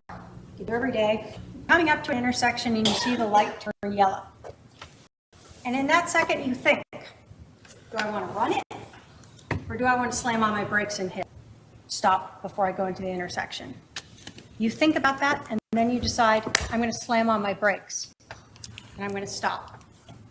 That is the time it takes to reflect. That is the time it takes for premeditation. But we have a lot more than this because we have planning, not just premeditation that morning. So when we talk about the premeditation that we see, it starts at least back in June, when we have Christina telling us about Alex Cox saying that he wanted to kill Charles. Laurie had no reaction to that, and instead talking about drugging Charles. Did you hear Alex making some comments? Yes. And you told us that they made you uncomfortable. What were these comments? He stated he wished that he could just kill Charles. Okay. Was Laurie around when he was saying? Yes, one of the times. Okay. So he said it more than once. You guys are forever known as Nikki's Angels. I'm no more moderators. From this point on, you ladies are officially Nikki's Angels. That's so gay. I don't even care. But look, there's enough of you, right? There's Muddy, Red, and Jasmine. Yeah, Nikki's Angels. Oh, and then there's Michael, right? Yeah, and you got wrenches. You're like Bob the Builder, only better. Yes. Can you describe for us part of his demeanor when he's saying this about wanting to just kill Charles? It was jocular, just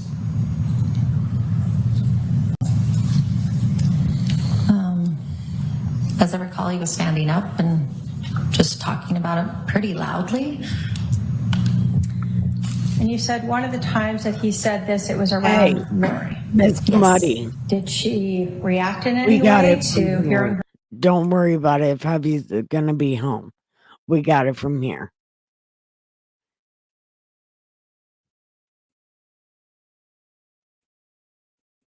Say that he wished he could just kill her husband? Not that I recall.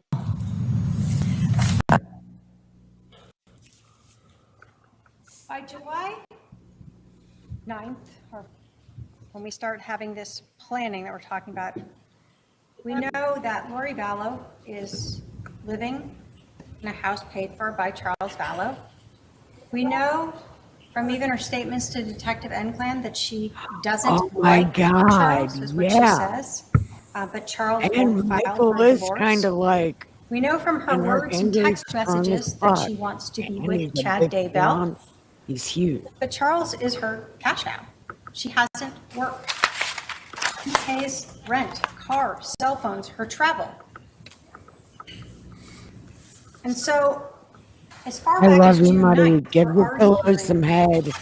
that Alex and Laurie Give the pillows some head and the sheets some ass. And have the sweetest dreams ever. Love you. Bye.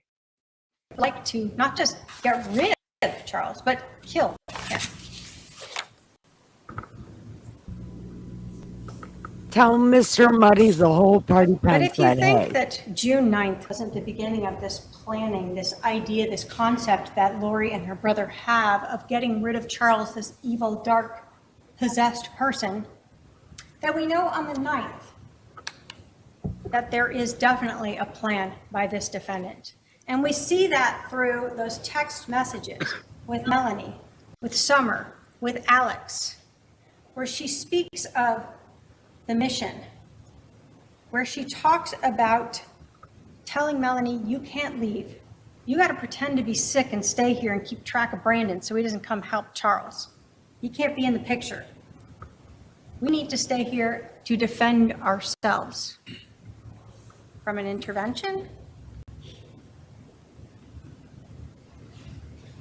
Father, forget about it. I literally just LOL. Again, we have Melanie who is talking to her and saying, that she wants to just go to this wedding. And what does Laurie tell her? No, you have to stay here for the mission. The mission of stopping an intervention? No. As we continue through the 9th, we see Laurie getting everyone lined up to help her. Alex, where he again is told that he will be like Nephi, just like her. Now Laurie tells him it's an intervention. Everyone knows Adam told you what's an intervention? It's talking to someone. It's common language. But that's not what the defendant wants to happen. She doesn't want Charles to divorce her and lose his money. She doesn't want this intervention to happen where she loses her temple recommend. What she wants is to be like Nephi and get rid of her husband.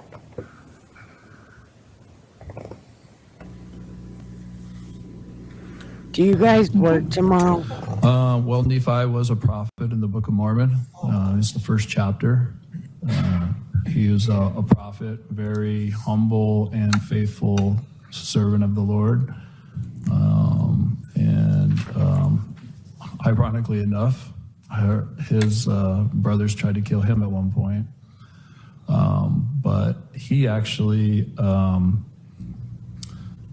ended up going to Jerusalem to get these plates back, and he was run off, came back, and then went back again because the Lord asked him to.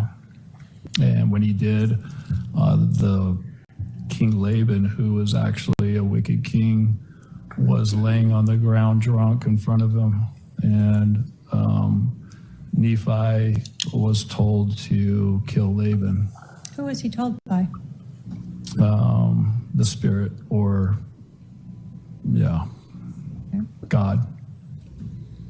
So God was using a Holy Spirit to tell him to kill Laban, and Yes. did he? Yes, he You're did. supposed to be in bed. Was that something he anguished over? Yes. But ultimately, it was a justified killing. Yes. You heard from Detective Duncan that everyone he spoke with gave this same story. And again, the defendant questioned others about this story. But what we've heard is, from Detective Duncan and from Adam, that Nephi is this justified killing. When we think about her religious beliefs and what she's been telling people about not needing to repent, about telling people who is dark and evil, a zombie or a Z, Do you guys she is all above have the a priesthood, Saturday off? it makes sense that she feels justified in determining who should live or die, just as she told her brother on the 9th. And we know that, in fact, we're talking about a justified killing because Alex brought a gun over. He didn't bring the Book of Mormon to talk to Charles about something. He didn't bring a friend to try to record Charles saying something. He brought a gun with him. And then he waited there for his sister's husband to come into the house so he could kill him. What we see is a very planned out, premeditated murder. But let's talk about some additional premeditation. Again, as we're looking at Summer, we see on the 10th that Laurie is having her sister update her on where Adam and Zach are staying, so she knows they're not with Charles. They're not coming over. They're not going to be interfering with their justified killing.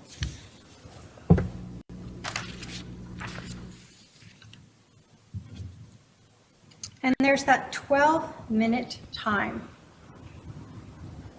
where the defendant desperately wanted to rewrite the timeline as they told the police that day. This just happened. It was very quick, but it wasn't. It was 12 minutes. Charles arrives at 7:37 and Laurie leaves at 7:49. During this time is when that plan, that premeditated murder occurred. So let's talk about that as well. The evidence at the scene, the physical evidence, supports this premeditated murder. Alex fired 2 shots. One of them went through Charles' center mast, exited out his back, and went into the floorboard. The second one, Charles was on the floor, on his back, bleeding out, still able to move, and we know that because he had blood on his left hand. and he was executed Saturday and Sunday. as he lay there on the ground. In that time, Okay. we talk about premeditation Well, and reflection as Adam. How about, what do you guys think about Saturday, 9 o'clock? We'll get pajamas on and we'll sit around on Discord or on Twitch and watch Pink Floyd's The Wall, and then like a different movie every Saturday or something. And maybe Dustin might even get involved, but I doubt it. Maybe we could just have a Nikki and the Angels night. Michael might come. Had to move his hand down, reposition the gun, and discharge and pull the trigger one more time. That is premeditated first-degree murder, no matter what you believe before that.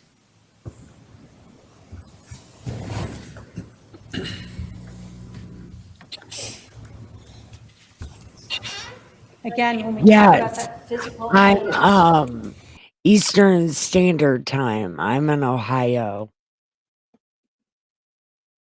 I'm in Bungfuck, Ohio. the fact that the location of that bullet defect in the ground matched right under Charles's left shoulder. And we heard from Dr. Baumgartner. Dr. Baumgartner told you that this was a classic sword wound. And no matter how many questions could be asked about him of Well, tell your buddy we said a blue hello. shirt might stop a bullet in one location but not in another, or how Well, many that's what I'm matrix-like saying, hypotheticals where maybe later. Charles bounced Like 8 back 9 up, o'clock. and then on his way down, the bullet slowed down through him and waited till he hit the I'm ground not again very before it family exited. friendly. Not even on my own. Dr. Baumgartner told you, no, You should hear those things they say to hypotheticals, them. those issues did not make sense. He's never seen a T-shirt stop a bullet in one location or at all. And we know Charles didn't bounce because we know he had no injuries to the back of his head. This also tells us a little bit about the shooting itself. When Charles was shot that first time through center mast, he did not fall straight back and land onto the ground, laying there on his back. If he had, he would have had bruising, abrasions on the back of his head when he hit the ground. He didn't have anything on the back of his head. Where did he have abrasions? On his knees. When he fell to the ground after being shot, do we know how long it took him to roll over, to fall onto his back before he was then shot a second time because he's still alive? You heard it could take up to 2 minutes for Charles to have died, and then he could have spoke.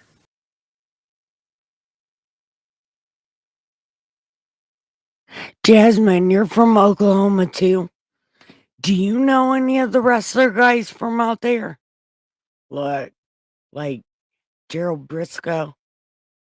Man. Oh, and JR. Somebody's gonna know them. And moved during that time period. What we do know is that he eventually ended up on his back. And while he was on his back is when he was shot the second time by Alex. This defendant and her brother in that house waiting and making sure that Charles was dead, murdered, executed. Words, actions, motive, and physical evidence all tell you what happened that morning. So let's talk about conspiracy. And Oh my there are God. a lot of layers here, and I'm just building them up for you. You're told in your jury instructions that conspiracy requires proof. One, the defendant agreed with one or more persons that one of them or another would engage in certain conduct. So again, we look to Laurie Gallows words. What she had been talking about for months, Charles being possessed, being dark, wanting to kill him, the discussion on June 9th, poisoning him or drugging him previously. And then when we got to July 9th, it is all coming to a head. We will be like Nephi.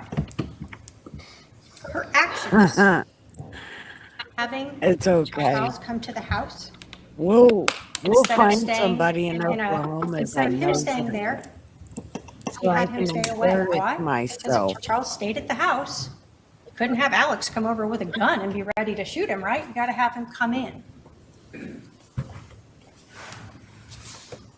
Her actions of inviting her brother over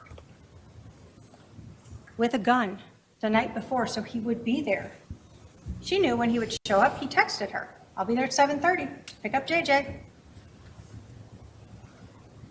But most importantly, why did Charles stay in the house? Laurie told the detective that Charles initially was like, "Oh, I'll just stay here for 20 minutes and then I'll take JJ to school." Well, she wasn't going to kill him in front of JJ. No, take JJ to Burger King. Get him out of the house. Go put him in the car. And he does that. But then she takes his phone. And she Why? I don't know why she did that.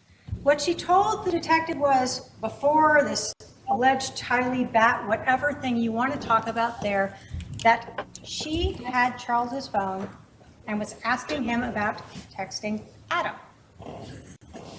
Of course, that's interesting because how would she have known that? Well, we know she had the phone actually for a while before she did that interview. She tells the detective numerous times that Charles is telling her to give him back his phone, and she will not. That she's walking around as he's trying to get the phone. She won't give it to him. Why? Because she needs Alex to come out. He brought that gun over for a reason.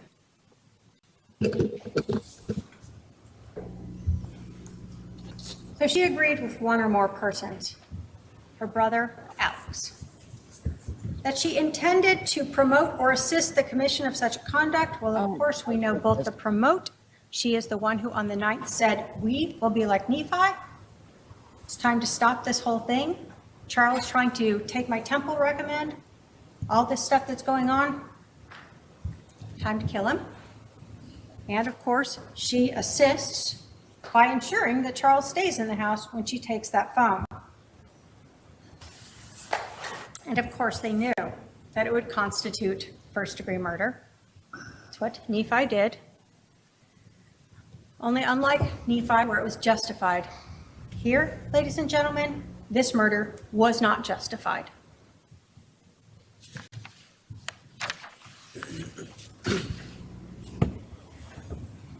Finally, think about the demeanor when you're thinking about, again, words, actions, motive, and demeanor. When Laurie comes back to the house, she is very, what did we hear that word? Many times, nonchalant, calm, no questions about her brother, no questions about her husband, no questions about the house, just laughing about her neighbors. She is in absolute agreement with what has happened. She knows what's happened and she's calm and good with it because she doesn't need to repent. She is able to determine who should live and die, and she has done that.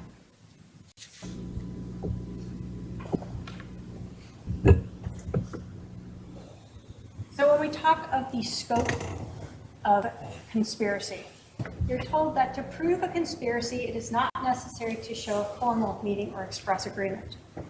But we see that from the 9th, in that conversation that she and Alex had, where she tells him, "You are going to have to stay near me for the next couple days, and we will be like Nephi." You're also told that a conspiracy may be inferred from circumstances showing a common criminal objective. So, just because you don't have someone who says, "I heard them say," we shall conspire. You can infer that from the conduct. The conduct of what happened on the 9th, the conduct of what happened on the 10th, and the conduct of what happened on the 11th. All infer to you a conspiracy of Alex coming over with his gun to shoot and kill Charles.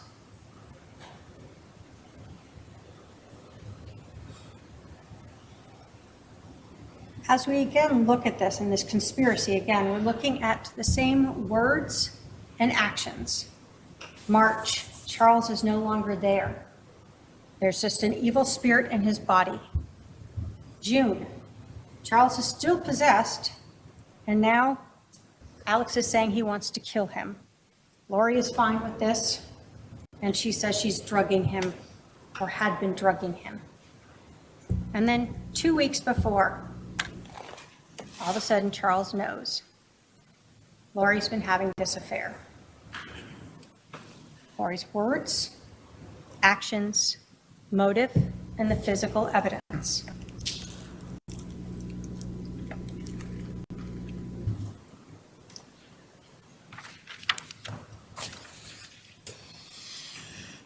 Conspiracy again, we see that Laurie and Alex know exactly when Charles is showing up. Alex doesn't go to the door according to Laurie and confront Charles or tell him, look, we'll send JJ out and you can leave with him. The world is so difficult. How hard would that be? Bring JJ right to the door and let him leave with his dad. No, you aren't going to shoot him outside. You want to make it look like self-defense inside.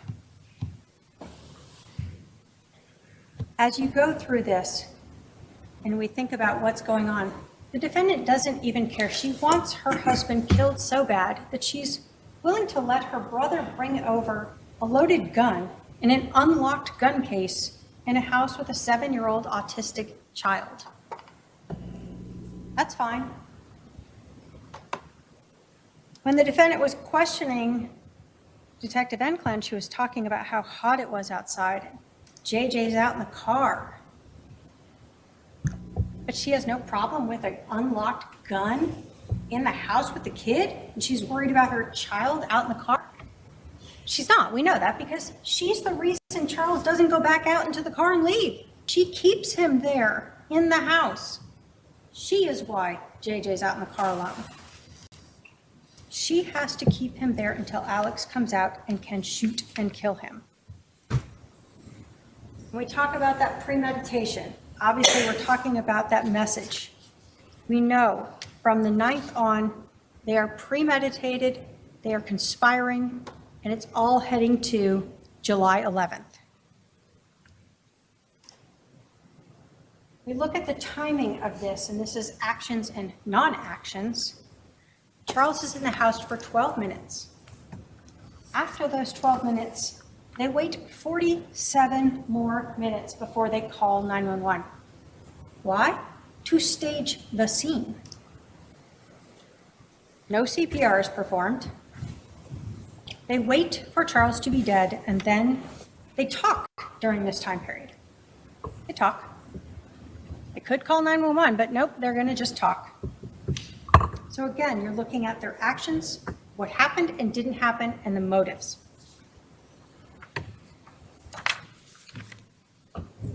There's the gun that was used to kill Charles.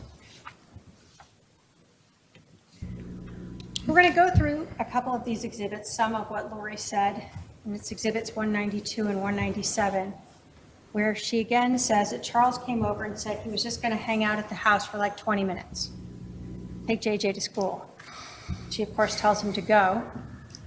And when JJ is out in the car, she has Charles's phone, and she won't give it back. And no matter how much she says that Charles is screaming at her to give the phone back, she won't. And all of this conversation about Charles demanding the phone back is prior to her statement to Detective Enclan that Tylee comes out with this bat. This is all her doing. This is her as an accomplice assisting and promoting this murder. Laurie is setting up Charles so Alex can shoot him.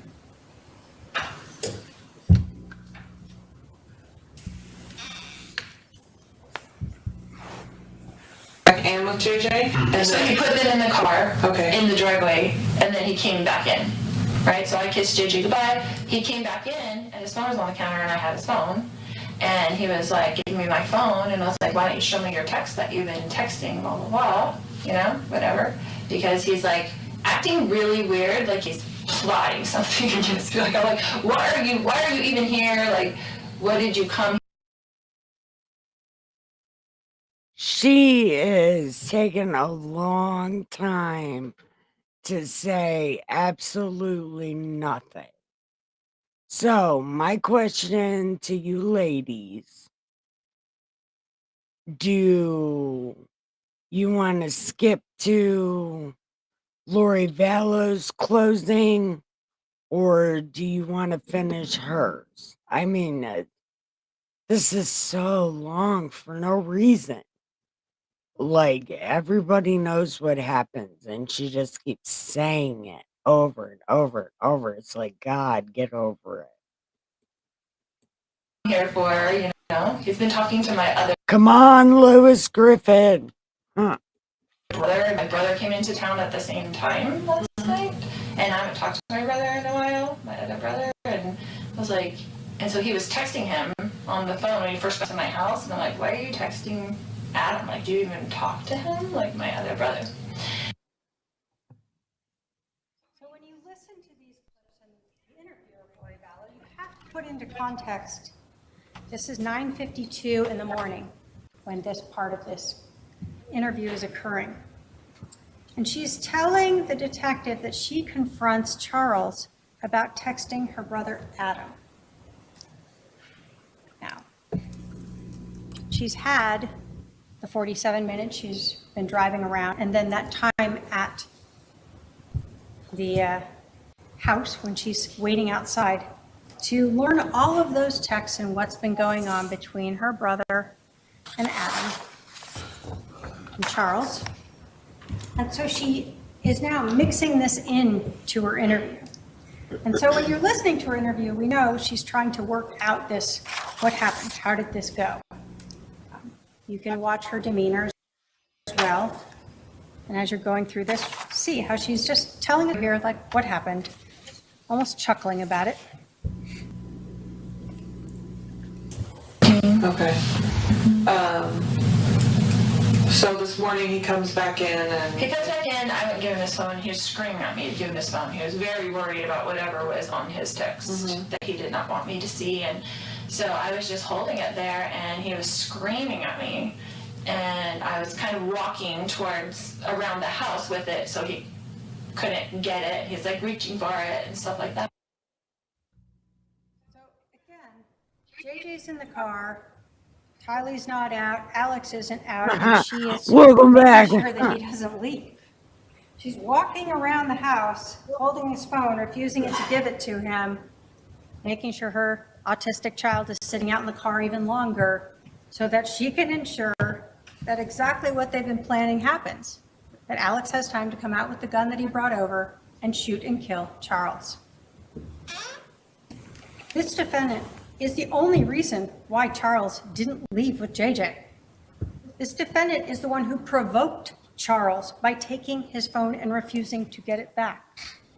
This defendant is the one who ensured that Charles was inside without JJ so Alex could shoot him.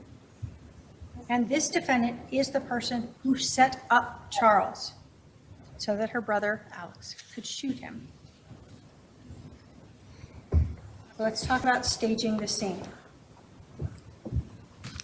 We know obviously from the first responders that when they arrived, no CPR was given. You heard from Officer Wierzbecki that when he felt Charles's neck, he thought he was dead already, but they still let the first responders in because they've been told CPR had been given. And what do we know? That they arrived within a few minutes. No one had ever tried to save Charles. No blood had been pushed out of him from CPR, whether strong or light. He had been dead for quite a while. His skin was mottled when they started cutting open his shirt and looking to the back, and lividity, the blood pooling, was occurring already. So they kind of knew something was off with that timeline. Now, what about the scene itself? The bat. It is placed to the right of Charles to look like he was using it. Got shot and it went flying behind him. Well, obviously, we've heard from Kay, Charles's sister, that he was left-handed. We know from the blood evidence on his hand, he was left-handed. There's no damage to that mirror. There's no damage to the drywall. There's no damage anywhere, like this bat is being swung around in this horrific fight that's going on. Nobody said that, though. The injury to Alex Cox. She's the only one that said heard it was that. a small 1-inch cut. Why That he is was this using a lady? paper towel to pat in at. Why do these prosecutors make me stick up for bad guys? She's just making shit up. Nobody said it was a wild fight. She said that. She's the only one that said that. Obviously, it's not a wild fight. They were just pushing each other. And one pushed one, and the other shot him. As you watch that Exhibit 1, rubbing it, making sure it stays bleeding. What'd you say, Rick? There is no blood at the scene. From this giant grappling thing going on that Laurie Vallow wanted them to believe. His head is bleeding and they're grappling around and he's being beat with this bat, and yet not one drop of blood on the floor. Orchid. Not one drop of blood going down the hallway when he put that gun away. Not one drop of blood on the gun itself. Stop it. And then the shoes, left by the door to look like Laurie Vallow had run out in fear. Stop it. After this horrific incident that they planned. But we know from the Walgreens video is that she did enter the store with shoes. Something on her feet. So we're going to go through. We know Charles Gunn, left-handed. Field with your brother. Yeah. What position did your brother play? He was a pitcher. He was very, very good. He was a left-handed pitcher. No, and that they're very picture hard to hit on against. Discord. Okay. Did he bat right or Well, left-handed? did he? He was left-handed. Oh, that's so. Did you do everything left-handed? Yes. Left-handed? So we know that Charles batted left-handed. Right. You're something. And what we know is Laurie Vallow had a story about how Charles was using that bat. And it becomes very important as well when we're talking about the staging of the scene. This is Exhibit 193. Yeah, she was outside, and What happened? then they got up from that, and my brother had like stepped back, I guess, and then Charles was coming with me to that, yelling at me to give him his phone still, because I had it in my hand. It was all really quickly, and then when I went around kind of in the circle, then my brother was there. When you said when you were going around and he was coming at you with the bat, how was he holding the bat? Just like that, like backwards, almost in one arm. Like he was swinging it backwards? He would have been like Like he would have swung it backwards at me, not frontwards. okay. So Laurie Vallow, detective, and planned that Charles is And swinging if the you bat have backwards. inappropriate memes, Now, you can send me if all the bat the was like this when he inappropriate was memes. shot, I love them. his arm would have been shot. And I will post them on Covers Dad. his center mass. So we know he wasn't here. So if he's out here, Because I love where would the bat go? Down? Out? Somewhere that way to his left. It would not end up thrown up above him. And if it wasn't there again, Charles would have been shot through the arm. Obviously, Alex forgot that Charles was left-handed. So when he placed that, like he was coming at him with a bat, their stories didn't quite match up with the evidence. So if we rely on Laurie's story of how Charles was holding the bat, then there's zero way that that bat would end up where it ended up. Again, we know he's left-handed from not only Kay, but his own admissions of that blood on his hand. So we see this That's not scene me is making staged, that this mouth bat noise, by that the way. is so necessary to try to ensure this justified killing is legally justified and not just spiritually justified.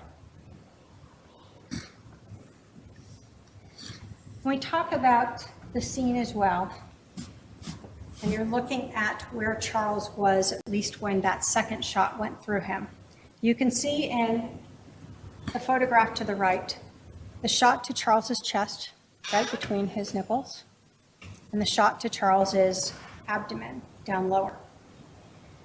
We know that that first shot through his chest, shot to the heart, Laurie's to blame. This bitch gives love a bad name. that Charles would have been facing a little more towards the open area there where we see the hallway, the kitchen. We know that because there was the bullet trajectory Detective Coons told you about that entered that far east wall. We know there was stippling, and so the defendant would have been, well, her brother would have been within 2 to 4 feet of the muzzle of that gun within Charles, 2 to 4 feet. We know from the lack of that injury to the back of his head that he didn't fall straight back. We know from the blood on his hand that he was still alive after he was shot. And we know the lack of stippling for that shot to his abdomen and that trajectory, and even the defendant's own statements that she saw her brother at Charles's feet, that he would have stood there at Charles's feet. Good night. Go give the pillows some head, the sheets some ass. Have the sweetest dreams ever. Love you so much. Good night. When he fired that second shot as he was laying on the floor. All right, Feather. It's down to you and me.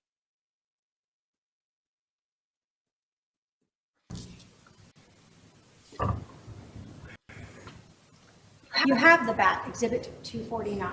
You can look at the edge of it. You see the photograph of the edge of it. There is no blood and no damage to this bat. Regardless of how many times the defendant was hoping that blood was invisible, we have all cut ourselves and seen that blood is red. I thought it was blue. There was no blood on This this bat. bitch is There lying. is no blood on this bat. There is no damage to this bat. Lois Griffin is lying. Blood is blue. Silly woman. So you have a semi-pro professional baseball player who has a bat in his hand and he sees someone with a gun and doesn't beat him with it, take his head off with it, knock him unconscious with it. Instead, all we see on this bat is 0 damage and 2 partial prints. No prints of a body or smushed skin on it. Someone that's sweating from a fight that's left a large arm print on it or anything else. Nope, Who just 2 said they partial were little prints on it. sweating? Nobody. Nobody said they were sweating. When you think about what is there and what isn't there, Hey, does why do you evidence gotta of lie? bat This is fit in slam at all? dunk case. Why It are doesn't. you lying? We look at Charles's watch. No damage to it. No scratches to it. No dings to it as he's grappling on the floor like Laurie wants you to believe. Has We this know woman that ever been in a fight? At some point, Charles is standing and shot, and we know that final shot is That on the is ground. way better than We know Laurie. he fell to his knees at some point. That's way And better when you than look Lois. at that Isn't that physical Michael evidence and the Baby's lack of mom? damage That's or anything exactly on that what bat, she looks like. again, what makes sense is that Charles fell to his knees after that first shot. We know that there is 12 minutes where the defendant and her brother are still together there so that Alex can get this 1-inch cut to the back of his head that's barely bleeding, that he uses a paper towel to dab Oh at my and God, rub. like you need to do, he's dead. The shoes that the defendant ran out of on her way out. Kidding. You have the exhibit. You can see black straps across her toes as she enters and exits the Walgreens. And then you see that she's wearing the flip-flops when she comes back to the scene. What do we know? That the police did not search Charles's rental car.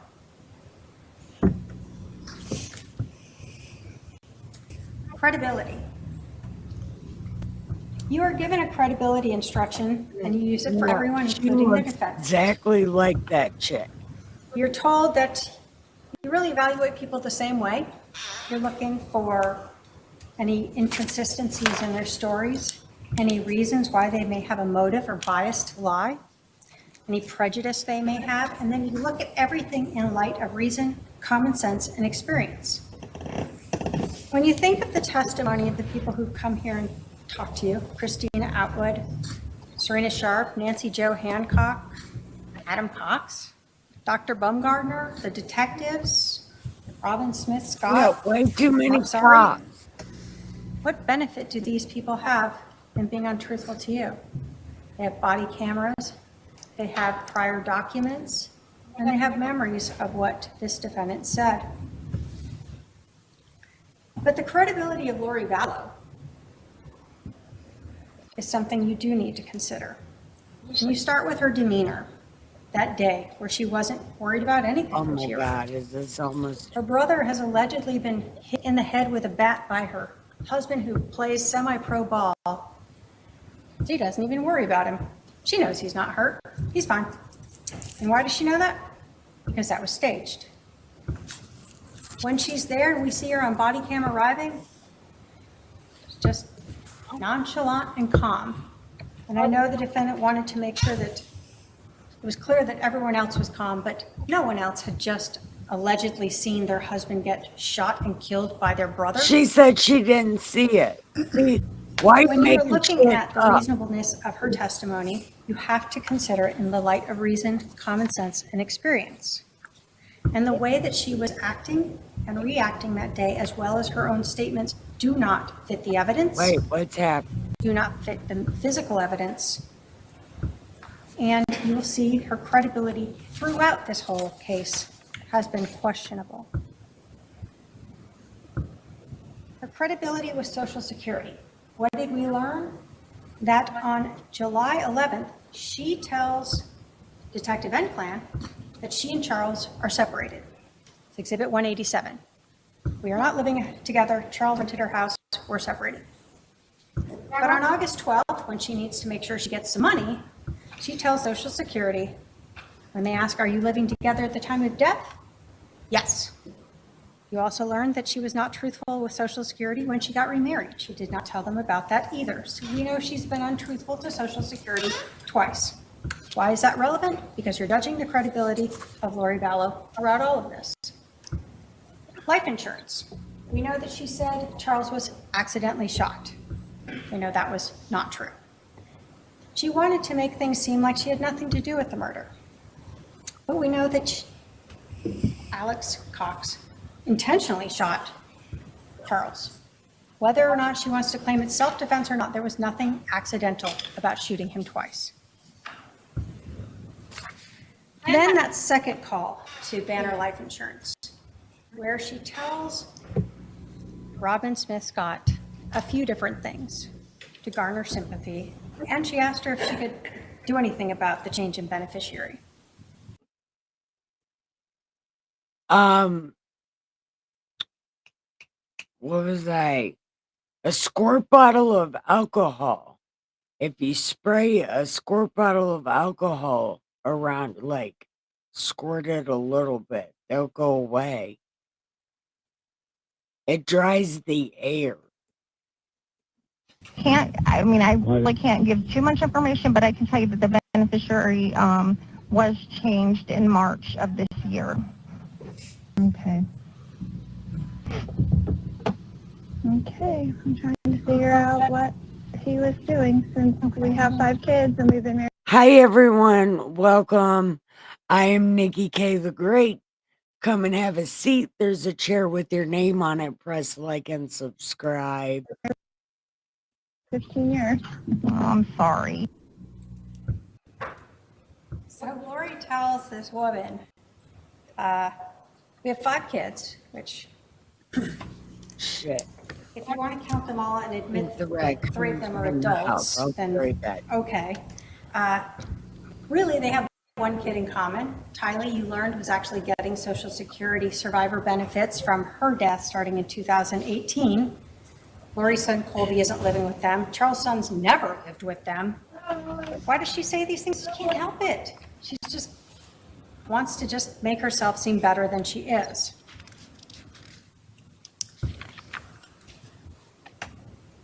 What about the credibility of her interview, even during the police interview? We've talked about a few things, but one of the things she told the detective. And I didn't find anything or whatever. And then he filed something against me and said, I'm only going to get supervised visits because I'm crazy and blah, blah, blah, you know, the story. And so I just didn't talk to him for like 30 days and let him take care of him and let him see what I've been doing. So again, she can't even be Okay. honest and say 2 months. She's got to be like 30 days. I was kind enough to just leave my husband with my son for 30 days. What we know is that Laurie Vallow was gone a total of 78 days, 58 while she's flying to Hawaii, going to Idaho and back with Chad. And who's taking care of JJ? Charles. And Kay is coming here regularly to help take care of JJ, to help run the business. And then eventually on March 28th, that's when Charles finally decides he hasn't been able to find Laurie. He doesn't know where she is. He's going to move to Houston to be closer so his sister can help him more easily. And this is when Laurie finally shows back up. So again, even the simplest thing of just trying to be honest about how long she's been gone, she has to minimize it and make herself seem better. With your cross. The shoes.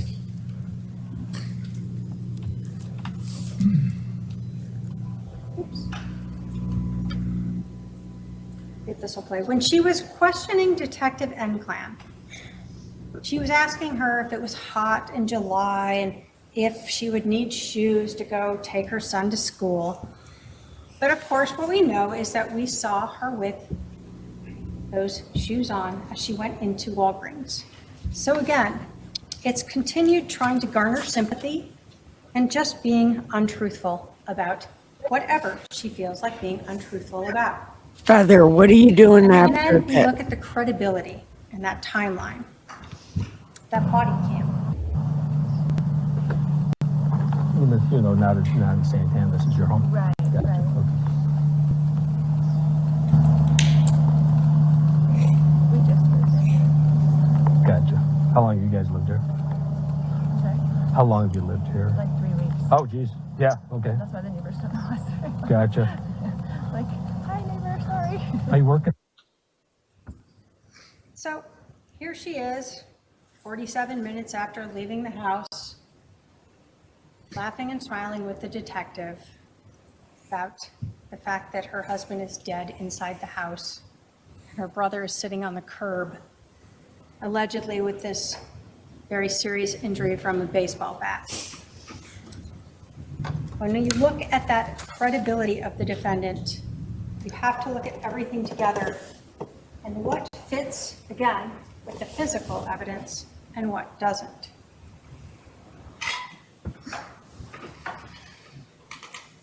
Finally, let's talk about the justification defenses. What we know is that Laurie Vallow thought she was like Nephi, that she was justified. I was saying, what are you doing after this? Do we want to watch the Laurie Vallow closing argument? It looks like it's not that long. But then what do you want to do after that? Do you need to go to bed? Or do you want to watch something else? Or go on Discord and watch something? whatever you want to do. Let me know. In killing Charles.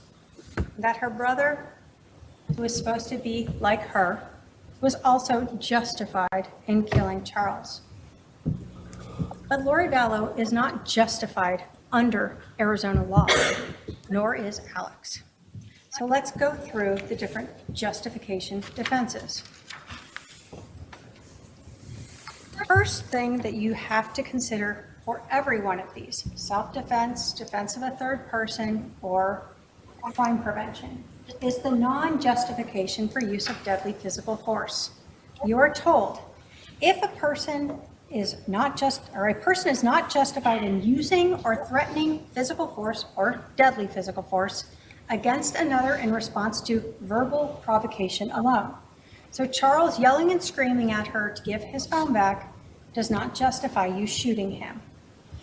Or a person is not justified in using or threatening deadly physical force if the defendant or co-conspirator provoked the other's use. Get you some chicken and dumplings. I'm going to get me a bowl of ice cream. And then after this, we'll listen to Laurie Vallow's bullshit or whatever.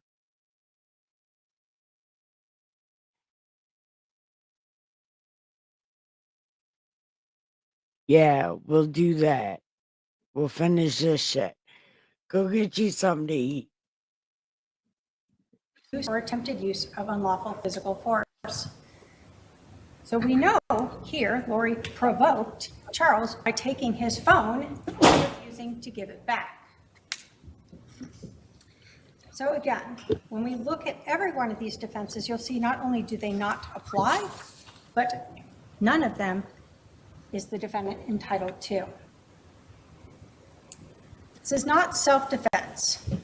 In self-defense, you're told that a person, a reasonable person, can use deadly physical force if they believed that deadly physical force was immediately necessary to protect against another's use or apparent attempted or threatened use of unlawful deadly physical force, and the person used or threatened no more deadly physical force than would have appeared necessary to a reasonable person in this situation.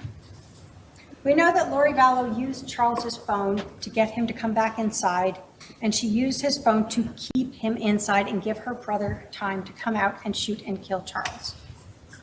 We know from the physical scene itself that Charles did not use a bat. We know from the physical evidence of Alex's 1-inch cut to his head and the lack of blood or concussion, the lack of damage to the mirrors, the walls, the location of the bat in relation to Charles. They all tell us that Charles did not use a bat. We know that Charles was a semi-professional baseball player. This would not have ended that way if he had had a bat. But even if you somehow think that he did have a bat and he was swinging it at Alex, the defendant, whoever, he still was not justified in shooting him when he was on the ground. It has to be immediately necessary to protect against another's use. When Charles is on the ground and he is shot that second time, there is no threat to anyone. And so that is not self-defense. Counsel, I need to give my court reporter a break unless you think you'll be done in the next 5 minutes. Okay, go ahead. When we look at the physical evidence, again, we know that Charles was on the ground, shot, and so this is not self-defense. We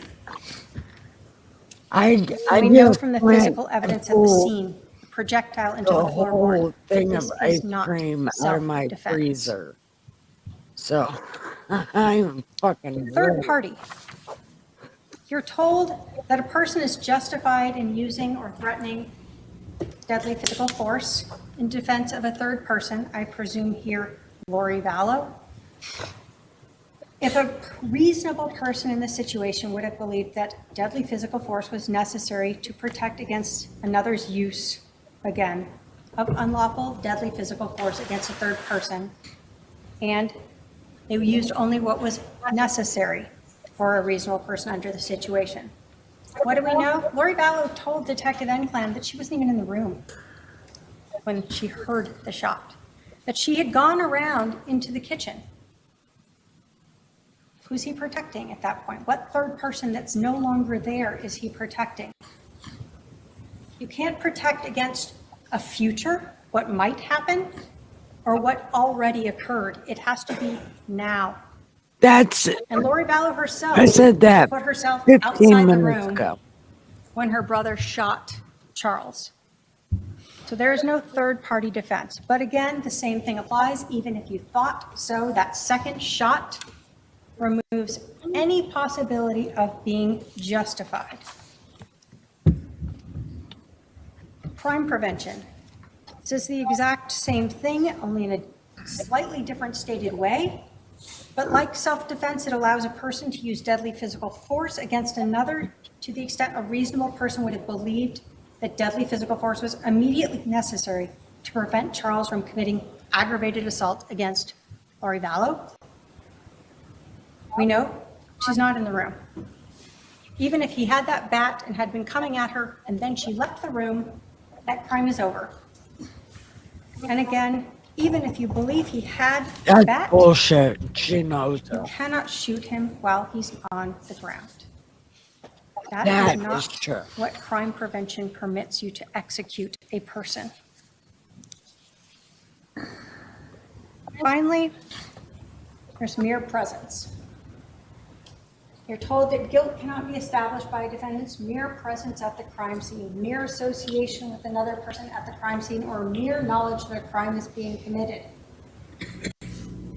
Laurie Vallow wasn't just present at this crime scene. She brought her brother to the crime scene. She ensured that he brought a gun with him. She ensured that JJ was outside, and she ensured that Charles stayed inside. She was not merely present. She was a person who was actively participating in this crime. Ladies and gentlemen, we have talked about the evidence in this case. Evidence that was presented to you through witnesses who took the stand and exhibits that were admitted for you to review. Remember the evidence of Laurie Vallow's motive. Charles's life insurance, Chad Daybell. Remember Laurie Vallow's own words of wanting to get rid of Charles, of drugging him, her acceptance of her brother's statements that he wanted to kill Charles, how she used Melanie and Summer to plan her mission and ensure that Charles didn't have help from Brandon or Zach or Adam. Her words to Alex about it all coming to a head, that he had to stay near her and they would be like Nephi, justified in killing Charles. And finally, her words to Chad Daybell on July 18th, confessing to the killing when she said Charles had changed the life insurance before we got rid of him. Look at her actions and demeanor, having her brother come over on the 10th to her house with a loaded .45 caliber handgun, creating the one and only reason why Charles stayed inside the house, why he didn't just take JJ to school. The 12 minutes that Charles is at the house before Laurie leaves in the car, the 47 minutes after that before they call 911, her demeanor when she comes back, not caring that anyone has been hurt, her demeanor on the body-worn camera, during her interview, what you heard about during the drive. Think about her credibility, how she cried for you in her opening statement. You certainly didn't see her cry on that body camera footage. You didn't hear about her crying as she was being driven to the Family Advocacy Center, and you did not see her cry in her interview.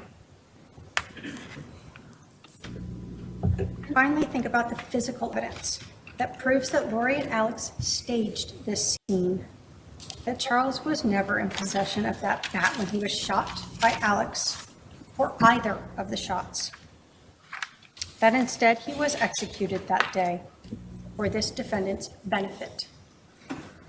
The physical evidence disproves Oh my beyond a God, reasonable shut doubt up. that Laurie Vallow and Alex Cox were justified under the law in killing Charles. The jury instructions tell you to use reason, common sense, and experience. Charles Vallow is dead today Oh my because God. this defendant and her brother Alex Cox conspired to kill him. They planned it out, and they had their weapons, and they orchestrated a way to ensure that Charles was back in the house where he was shot and killed for money. See, and this Chad lady Daybell. is saying the same thing so The many evidence proves times. to you that Laurie I lost a Daybell viewer. is guilty of conspiracy to commit first-degree murder, and the state asks you to hold her accountable and find her guilty. Thank you. Thank God. All right, we're going to take our 15-minute afternoon recess. I'll remind the jurors to remember the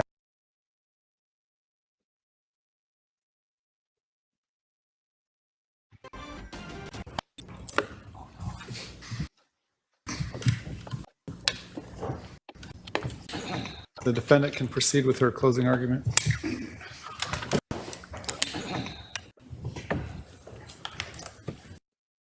Are you ready, Red?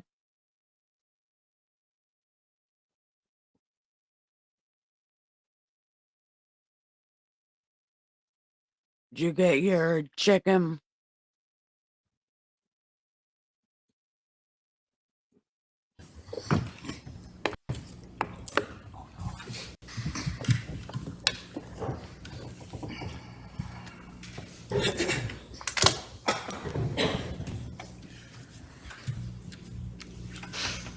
Ladies and gentlemen of the jury, the state of Arizona has the 100% burden of proving that I committed a crime, a grievous crime, conspiracy to commit premeditated murder of my husband, Charles Vallow. The state has the burden of proving to you that this event was not self-defense. In your jury instruction under the instruction, use of force and crime prevention, the last line reads, if the state fails to carry this burden, then you must find the defendant not guilty. In the law, under your jury instruction titled Justification for Defense of a Third Party, the last line reads, if the state fails to carry this burden, you must find the defendant not guilty. Under your jury instruction titled Justification for Self-Defense, the last line reads, if the state fails to carry this burden, you must find the defendant not guilty. In your jury instruction, under presumption of innocence, it states, the law does not require the defendant to prove innocence. Every defendant is presumed by law to be innocent. Under the burden of proof, it explains that the state's burden is this.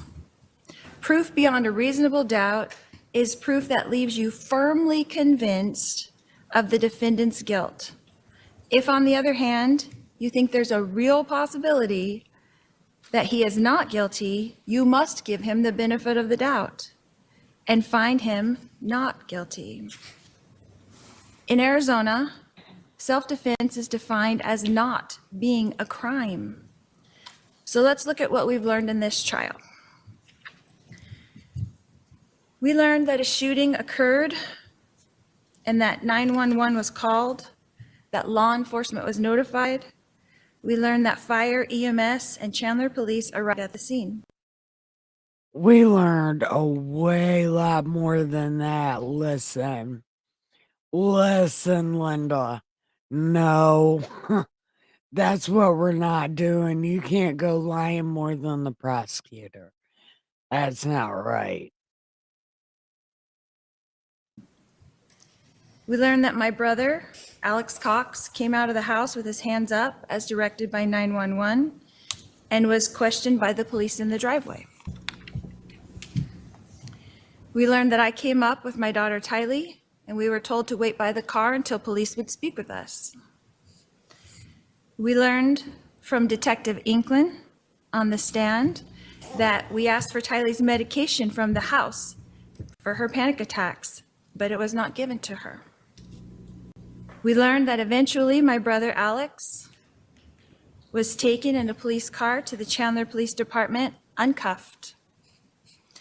We learned in this trial that my daughter Welcome back, Muddy. Welcome back. I'm waiting. Riley and I were also taken to Chandler Police Department in a police van. We heard from Detective Inkland's testimony that her goal was to make small talk with us. And The jury will determine what the testimony did or did not show. Go ahead. that her goal was to make the small talk with us and all the way to the station so she could speak with us separately before we would talk about what actually happened. We learned that all three of us were separated and taken to 3 interview rooms where we each told police of the events of the day, each from our own perspectives, and answered all questions asked of us. We saw snippets of that interview in the trial here. The state did not show you the entire interview. Most of my police interview is admitted, though, into evidence in this exhibit. It's number 286. And I would encourage you to watch that entire interview when you start your deliberations. It is important. It is important for you to determine for yourselves my demeanor and not listen to anyone else. You can see it with your own eyes and hear it with your own ears. We heard from several witnesses that because this event was almost 6 years ago, that their memories of the events and statements were probably better back then. Well, my police interview happened that very morning, and I told the police the events from my perspective at that time. It is admitted into evidence and will answer many of your questions. You did not see Tylee's interview, but we did learn from Detective Inkland that she did an interview that morning as well. You did not see Alex's interview, but we learned that Alex was interviewed that morning by Detective Moffett. Yep. And according to Zulema, he figured it out like the day before he died. The original case agent, whom we did not hear from in this trial. The state chose not to show you those interviews or let you listen to the 911 call. The jury shall disregard that last statement. Okay, the jury can only consider what was admitted. Patty.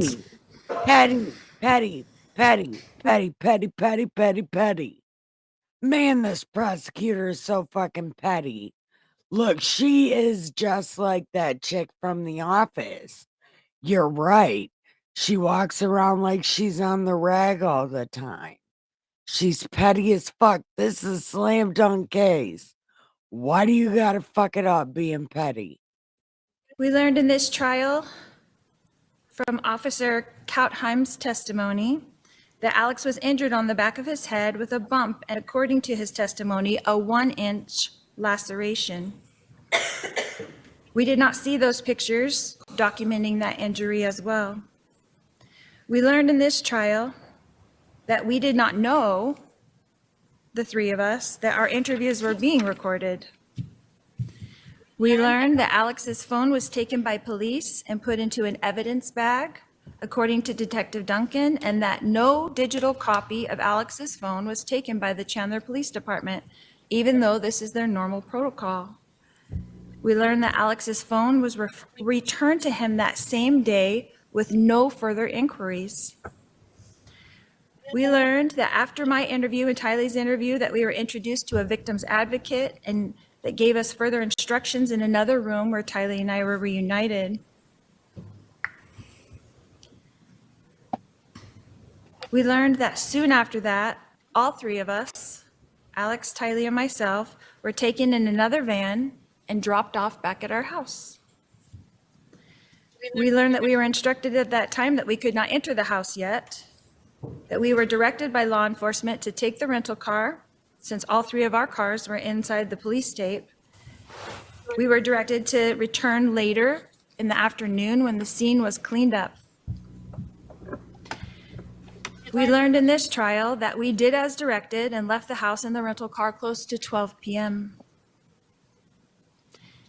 We learned that we did not return to the house until contacted by Detective Inkland to return to the house so that Alex could walk the detectives through what they call a walkthrough. We learned that many detectives were present during that walkthrough with Alex. We learned that Detective Duncan was there, Detective Coons was there, Detective Moffett was there, Detective Werther was there, and an officer with a body cam was there. And yet, we were told by Detective Duncan, the case agent on this case on the stand, that because of some problem, the walkthrough was not recorded. Detective Duncan also informed us that he does not know if any of the people present wrote a report about it. We can infer from Detective Duncan's testimony and the fact that we don't have in evidence any body cam footage of the walkthrough and no reports talking about it, that there are none, even though this would be crucial evidence for you, the jury, to have. Sustained, the jury should disregard that comment. Again, the jury can only consider evidence that was admitted into testimony. I'm sorry, testimony that was admitted into evidence or exhibits that were admitted into evidence. Patty. The state of Arizona has the obligation to show you evidence to prove that this event was not self-defense, as stated by the only 3 witnesses. So why not show the jury all the evidence that they gathered? Again, sustained, the jury can only consider the evidence and testimony that was admitted into evidence. We learned in this trial that Alex fully cooperated with law enforcement. We learned that my daughter Tylee fully cooperated with law enforcement. We learned that I fully cooperated with law enforcement.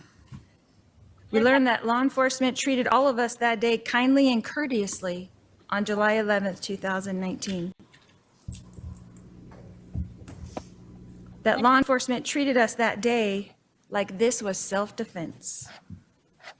We were not given instructions to stay in town. We were not given instructions that we were under investigation of any kind.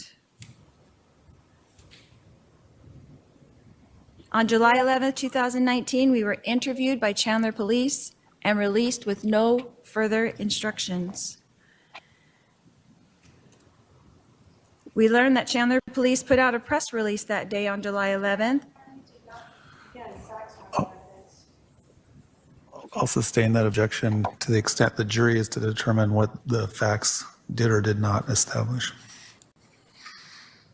Under Arizona law, I had the right to self-defense. Tylee had the right to self-defense. Alex had the right to self-defense. He's sick of this prosecutor being petty for no reason. This event was not planned or expected. It was shocking. We learned in this trial that Chandler Police Department neglected to do a thorough investigation. We learned that they did not swab Alex's hands for gunpowder residue. We learned that they did not swab my hands for gunpowder residue.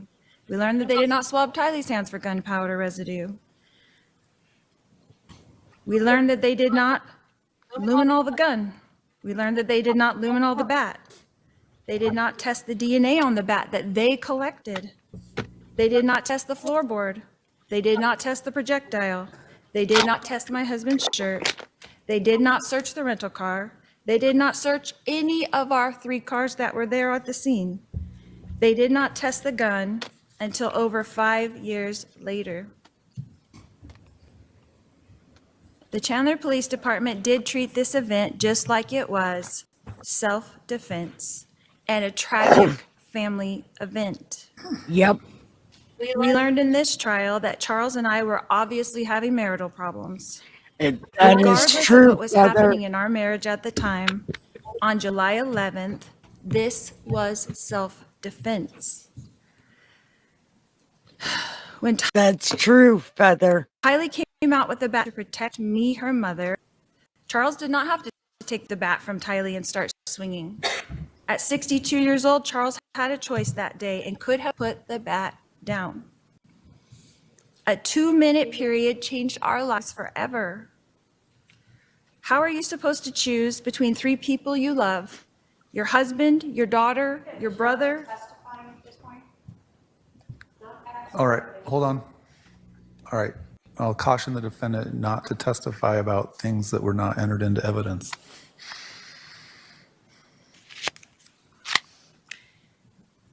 How can you decide for another person if they feel threatened? Why does the state want to blame to someone? It's a reasonable person standard, not the standard of the person. I'm sure you'll point that out in rebuttal. I'll allow the argument as that inference. Go ahead. There you go. Why does the state want to blame someone for this tragic event? What evidence did the state show you in this trial that I wanted harm to come to my husband? We learned in this trial that I was praying for my husband. We learned in this trial that even though my husband and I were having marital issues, that we were both trying to do the best things for our son with special needs, JJ. We learned in this trial that I was you shocked can't do that. that Charles had Why changed his life you doing insurance that? policy. You can't do that. Why? Don't do that. No. You silly bitch. No. That just hurt my feel bad. Why? You killed that little boy and you're gonna use him. God, if there's lightning bolts for people, this should probably be a lightning bolt moment. But I was not angry as the state alleges. In the phone call we heard from the insurance company, we heard that I was disappointed for our children, our grown children, as well as our children still at home. But I was not angry. My husband Charles was providing for our children still at home. I had no motive to change that. We heard a lot in this trial about the Book of Mormon prophet named Nephi. This is the state's evidence to murder over self-defense, and it is utterly ridiculous. We heard from Detective Duncan, who admitted on the stand that he had no idea what I meant in the text message when I said, "We will be like Nephi." In Mormon culture, Nephi signifies strong faith, perseverance, and courage. All right. It's sustained. The state's attempt to misconstrue the positive text message about a wonderful religious figure, Nephi, and try to turn it into an order to kill someone is absurd. This is an attempt by the state to try to retrofit a crime that doesn't exist. This event was not a crime. It was a tragedy. Don't let them turn my family tragedy into a crime. When I'm done speaking to you, the state gets to get up and rebut all that I've told you. They've got to have the last word, so to speak, because it is 100% their burden to prove to you that I committed a crime. And you won't be allowed to hear from me again. So I want you to remember that it is the state's job to prove to you that I committed a crime. And if you have not seen the evidence that leaves you firmly convinced that I have committed this very crime, then that fucking guy was hilarious. The state failed to show you the evidence that you need. Because I did not commit this crime. The only interview the state entered into evidence is mine. So I encourage you to go watch it. I told you just what happened that day, just the way it happened. The state put forth a bunch of evidence in this trial in an effort to make you dislike me, to try to attack my character, so that you would just say guilty no matter what evidence they showed you. Oh, she makes me want to fucking jump up and down like a gorilla. She makes me want to jump up and down like a gorilla. I'm done with life right now. The state put up witnesses that had zero knowledge of a conspiracy. The state did not show you evidence of an agreement to commit murder. They showed you evidence of a family tragedy, and then they showed you the sad effects of a family torn apart because of that tragedy. I can't.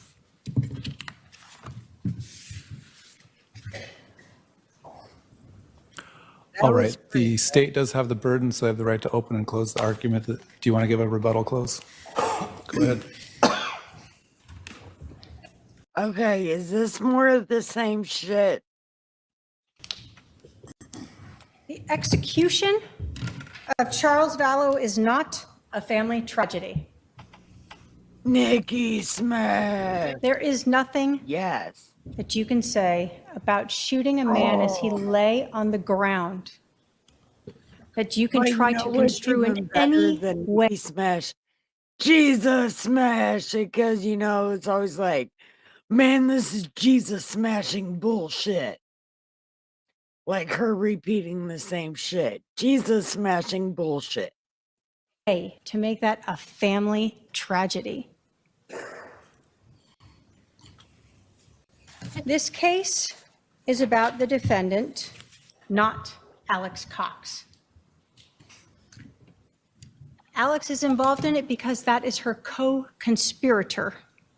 We are not here to determine his guilt, albeit it is quite obvious. Oh, you leave that dead man This alone. defendant wants you to just look at one piece, and she wants you to hope that there's only a person who will say, I heard the conspiracy. But what did you hear in every instruction is that you can look to other evidence to show that.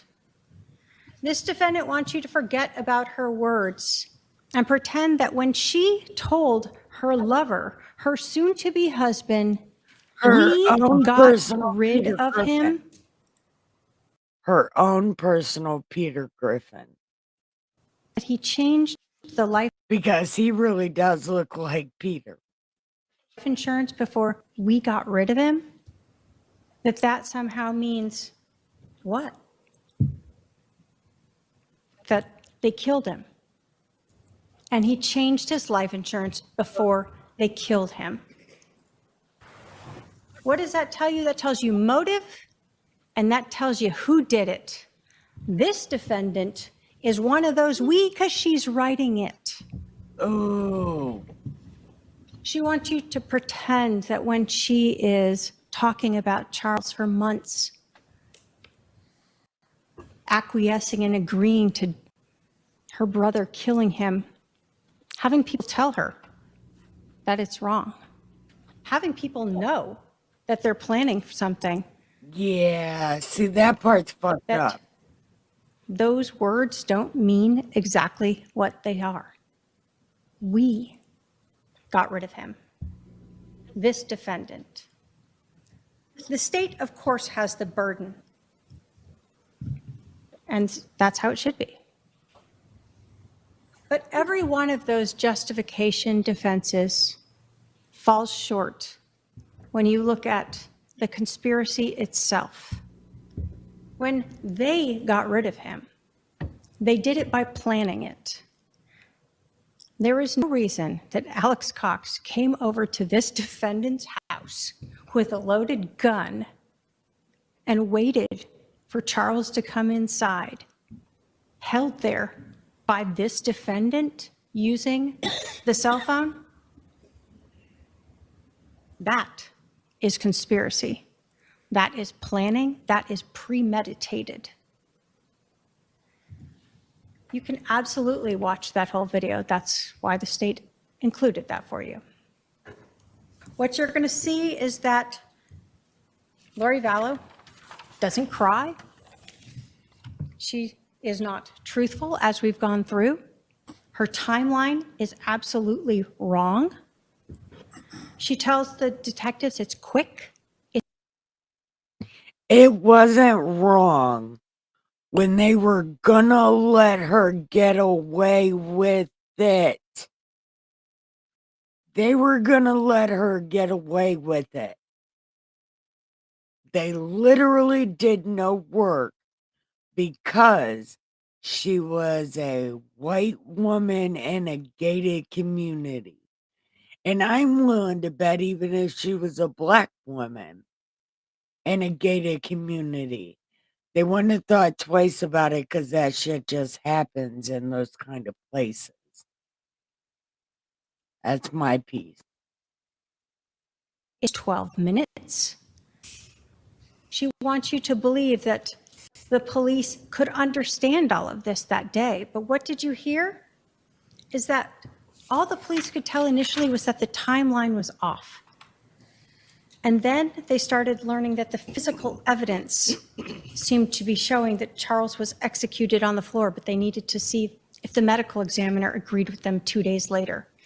And then they needed to pull all those iCloud accounts, phone records, and go through terabytes of data to bring forth these things that you have now learned and hold. They interviewed these people who learned of the defendant's religious beliefs, that she was exalted, that she was celestial being, that she didn't have to repent. Of course she thought she was Nephi. We learned that the physical evidence on Charles and at the scene show us that he was executed. And every single one of those defenses that the defendant has asked. These cameramen, they are really, really, really, really trying to get banned from courtrooms. What is the thing? Don't zoom in on defendants. And what is the first thing they fucking do? It's like they all got oppositional defiance disorder. They just zoom in on the defense. It's like, don't do that. And they're like, oh, I don't know what that means. I mean, it's probably not a thing in this trial, but all the trials lately has been, they're zooming in on the defendant. I wish they would just stop that shit. Just, the defendant is ugly anyway. You look at, the state has met its burden. Because even if you somehow believe she's petty as fuck, this prosecutor is petty. It's like she was born on her period. Like, seriously petty. She's in all black because she thinks she's Cruella de Vil. that Charles actually had that bat and it wasn't staged like the rest of the scene with the shoes and the lack of blood there. That second shot is not justified for self-defense, crime prevention, or third-party defense. Arizona law does not allow you to execute a man on the ground.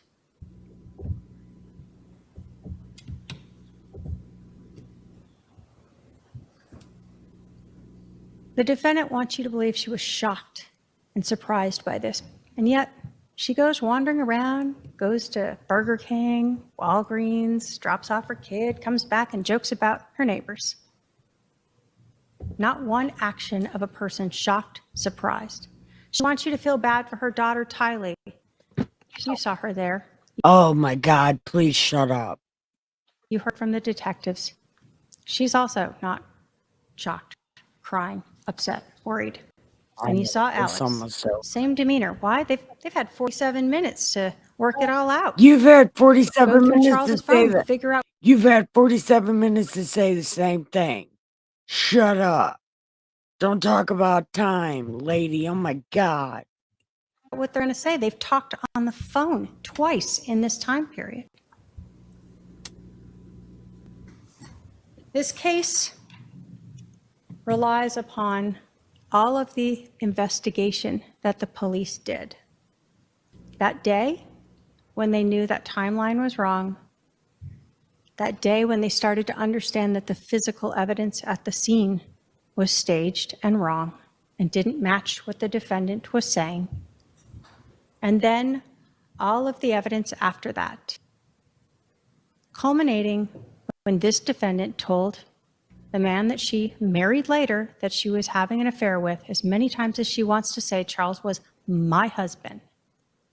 She didn't want him as her husband. She wanted Chad Daybell. She wanted that life insurance policy, and yes, she was angry about it.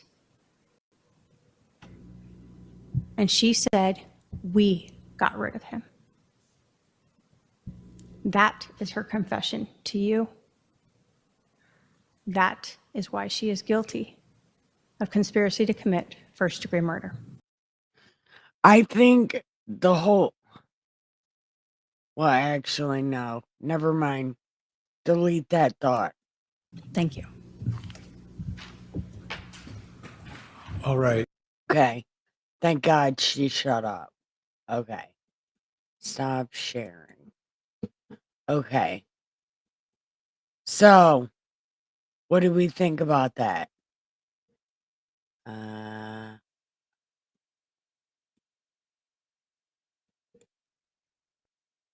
Wait. I don't know how to do my. Okay. That's okay. There we go. Haha. Sweet. Okay, so what did you guys think about it? And then, exactly. Exactly.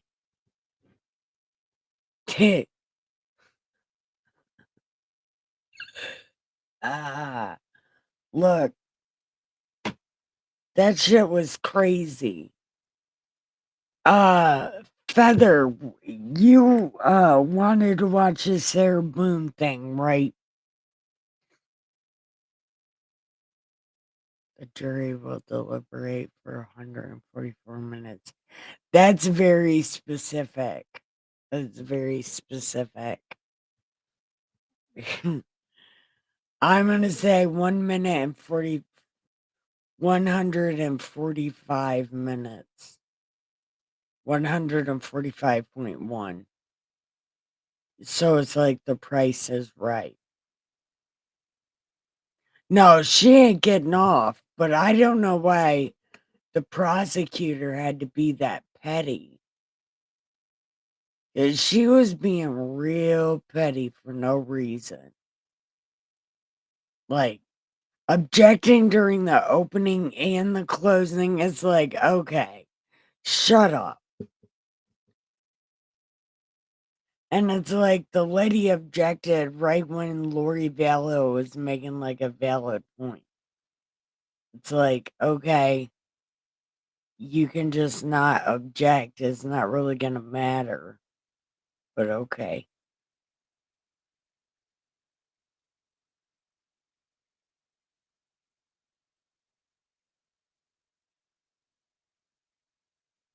Wait, what are we wanting to do? I don't remember what we're doing.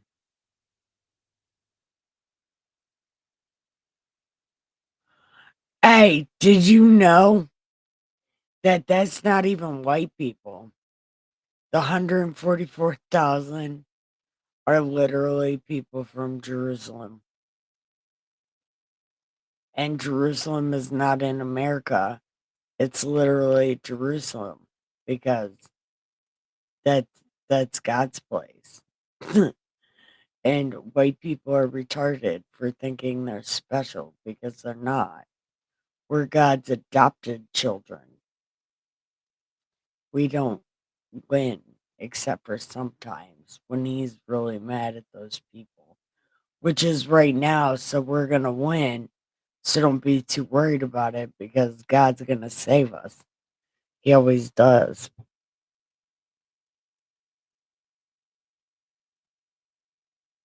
Oh, see, that's my problem, taking jokes way serious. I apologize. But I get real touchy about these lying ass motherfuckers. You know, these bitches are why I read the Bible. I'm telling you what, I used to call myself pretend prophet. And did you know Dustin about flipped a fucking McNugget and a pancake? He was so fucking mad. He said, "You stop calling yourself that right now." Because of Chad Daybell and Laurie Vallow. He said, quit calling yourself a pretend prophet. Yep. And so, because when I first started making videos, it was on Rumble, and I was, Nikki K, you're pretend prophet. Yeah, no, Dustin fucking flipped. Oh, man. There was fucking McNuggets and McBurgers and all sorts of shit everywhere. He was so mad.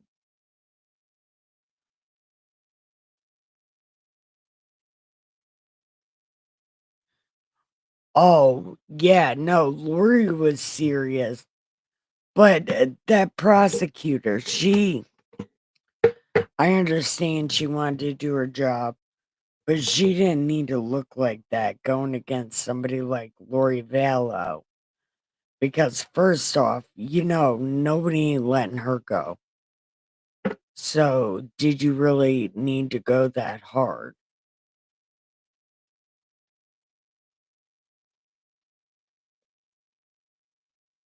But I guess Lori Vallow, she was kind of decent with the evidence she had. She was kind of decent with their closing argument. I didn't watch the trial, but the closing argument was pretty good. And it was way shorter than the prosecutors. She didn't need to do all that. Like, do you guys think the prosecutor did way too much?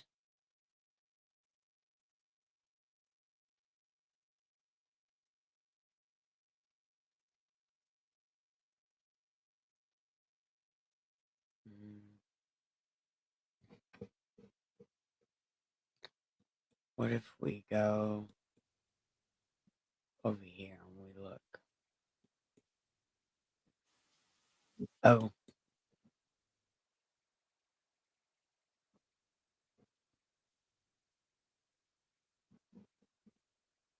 Let's here, yeah. Okay. It didn't change.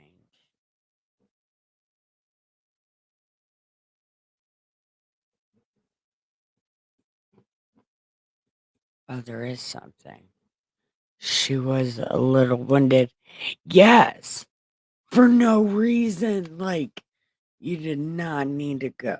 Mm-mm. I just think she didn't need to go, though, that far. She must have been able to tell the jury had to be as bored as I was. They had to. Because there's no way.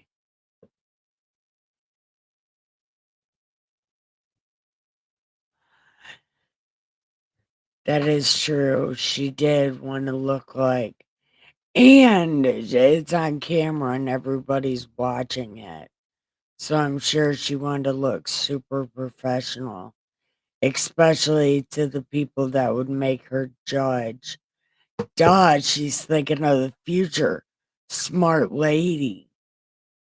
Even though it's aggravating, that was a smart thing to do, wasn't it? Thinking for the future. Unlike the ones who did the Baldwin or the one who did Rittenhouse or fucking Amber Heard's lawyer. Oh my God. That lady, she was done for. She was ready to retire like 3 years ago. So the lady was pretty smart.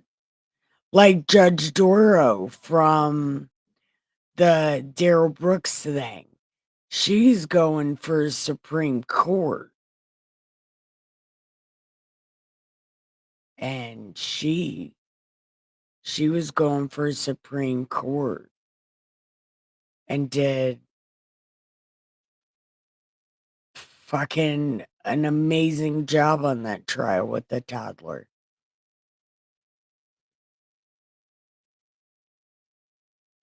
Yeah. I mean, what's your guys' opinion? Do you think she was doing it for show or doing it for a purpose? Or is she really like that in real life? That's very unapproachable. Like that, if that's how she is, that's unapproachable. But she might be doing that just to get a higher position.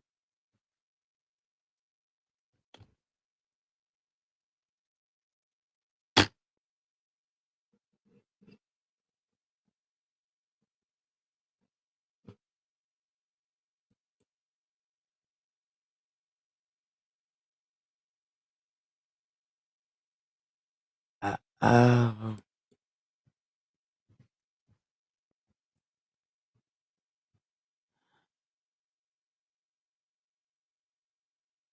See, I was thinking that's fuck yeah. We should dude, these streams are so long. Nobody's gonna watch these. I lost a subscriber. I had 267 yesterday, but then when I woke up this morning, I had 266. I was devastated. But I think it's that troll. He just subscribes when he comes in and then unsubscribes when he leaves. And it's devastating. And I wish he, would just leave his subscription. I don't know. Anyway, Feather, are you staying up? Muddy, are you staying up? Or do you got a headache and ready for bed? I don't have a headache. I thought I did, but then I think that it's not a headache. I'm not exactly sure. I've never really had a headache before, but I'm supposed to get them because I'm missing like a third of my brain. So it's always supposed to be dun, dun, dun, dun. And I think it does that sometimes, but I'm not exactly sure. Yeah.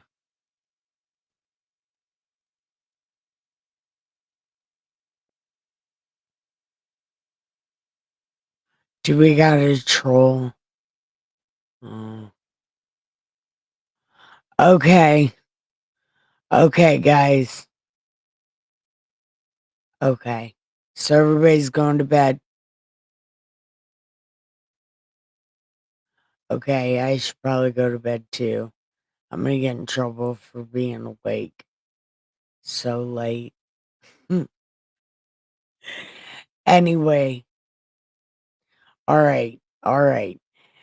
Let's all give the pillows some head and the sheets some ass and have the sweetest dreams ever. I love you so much. Bye.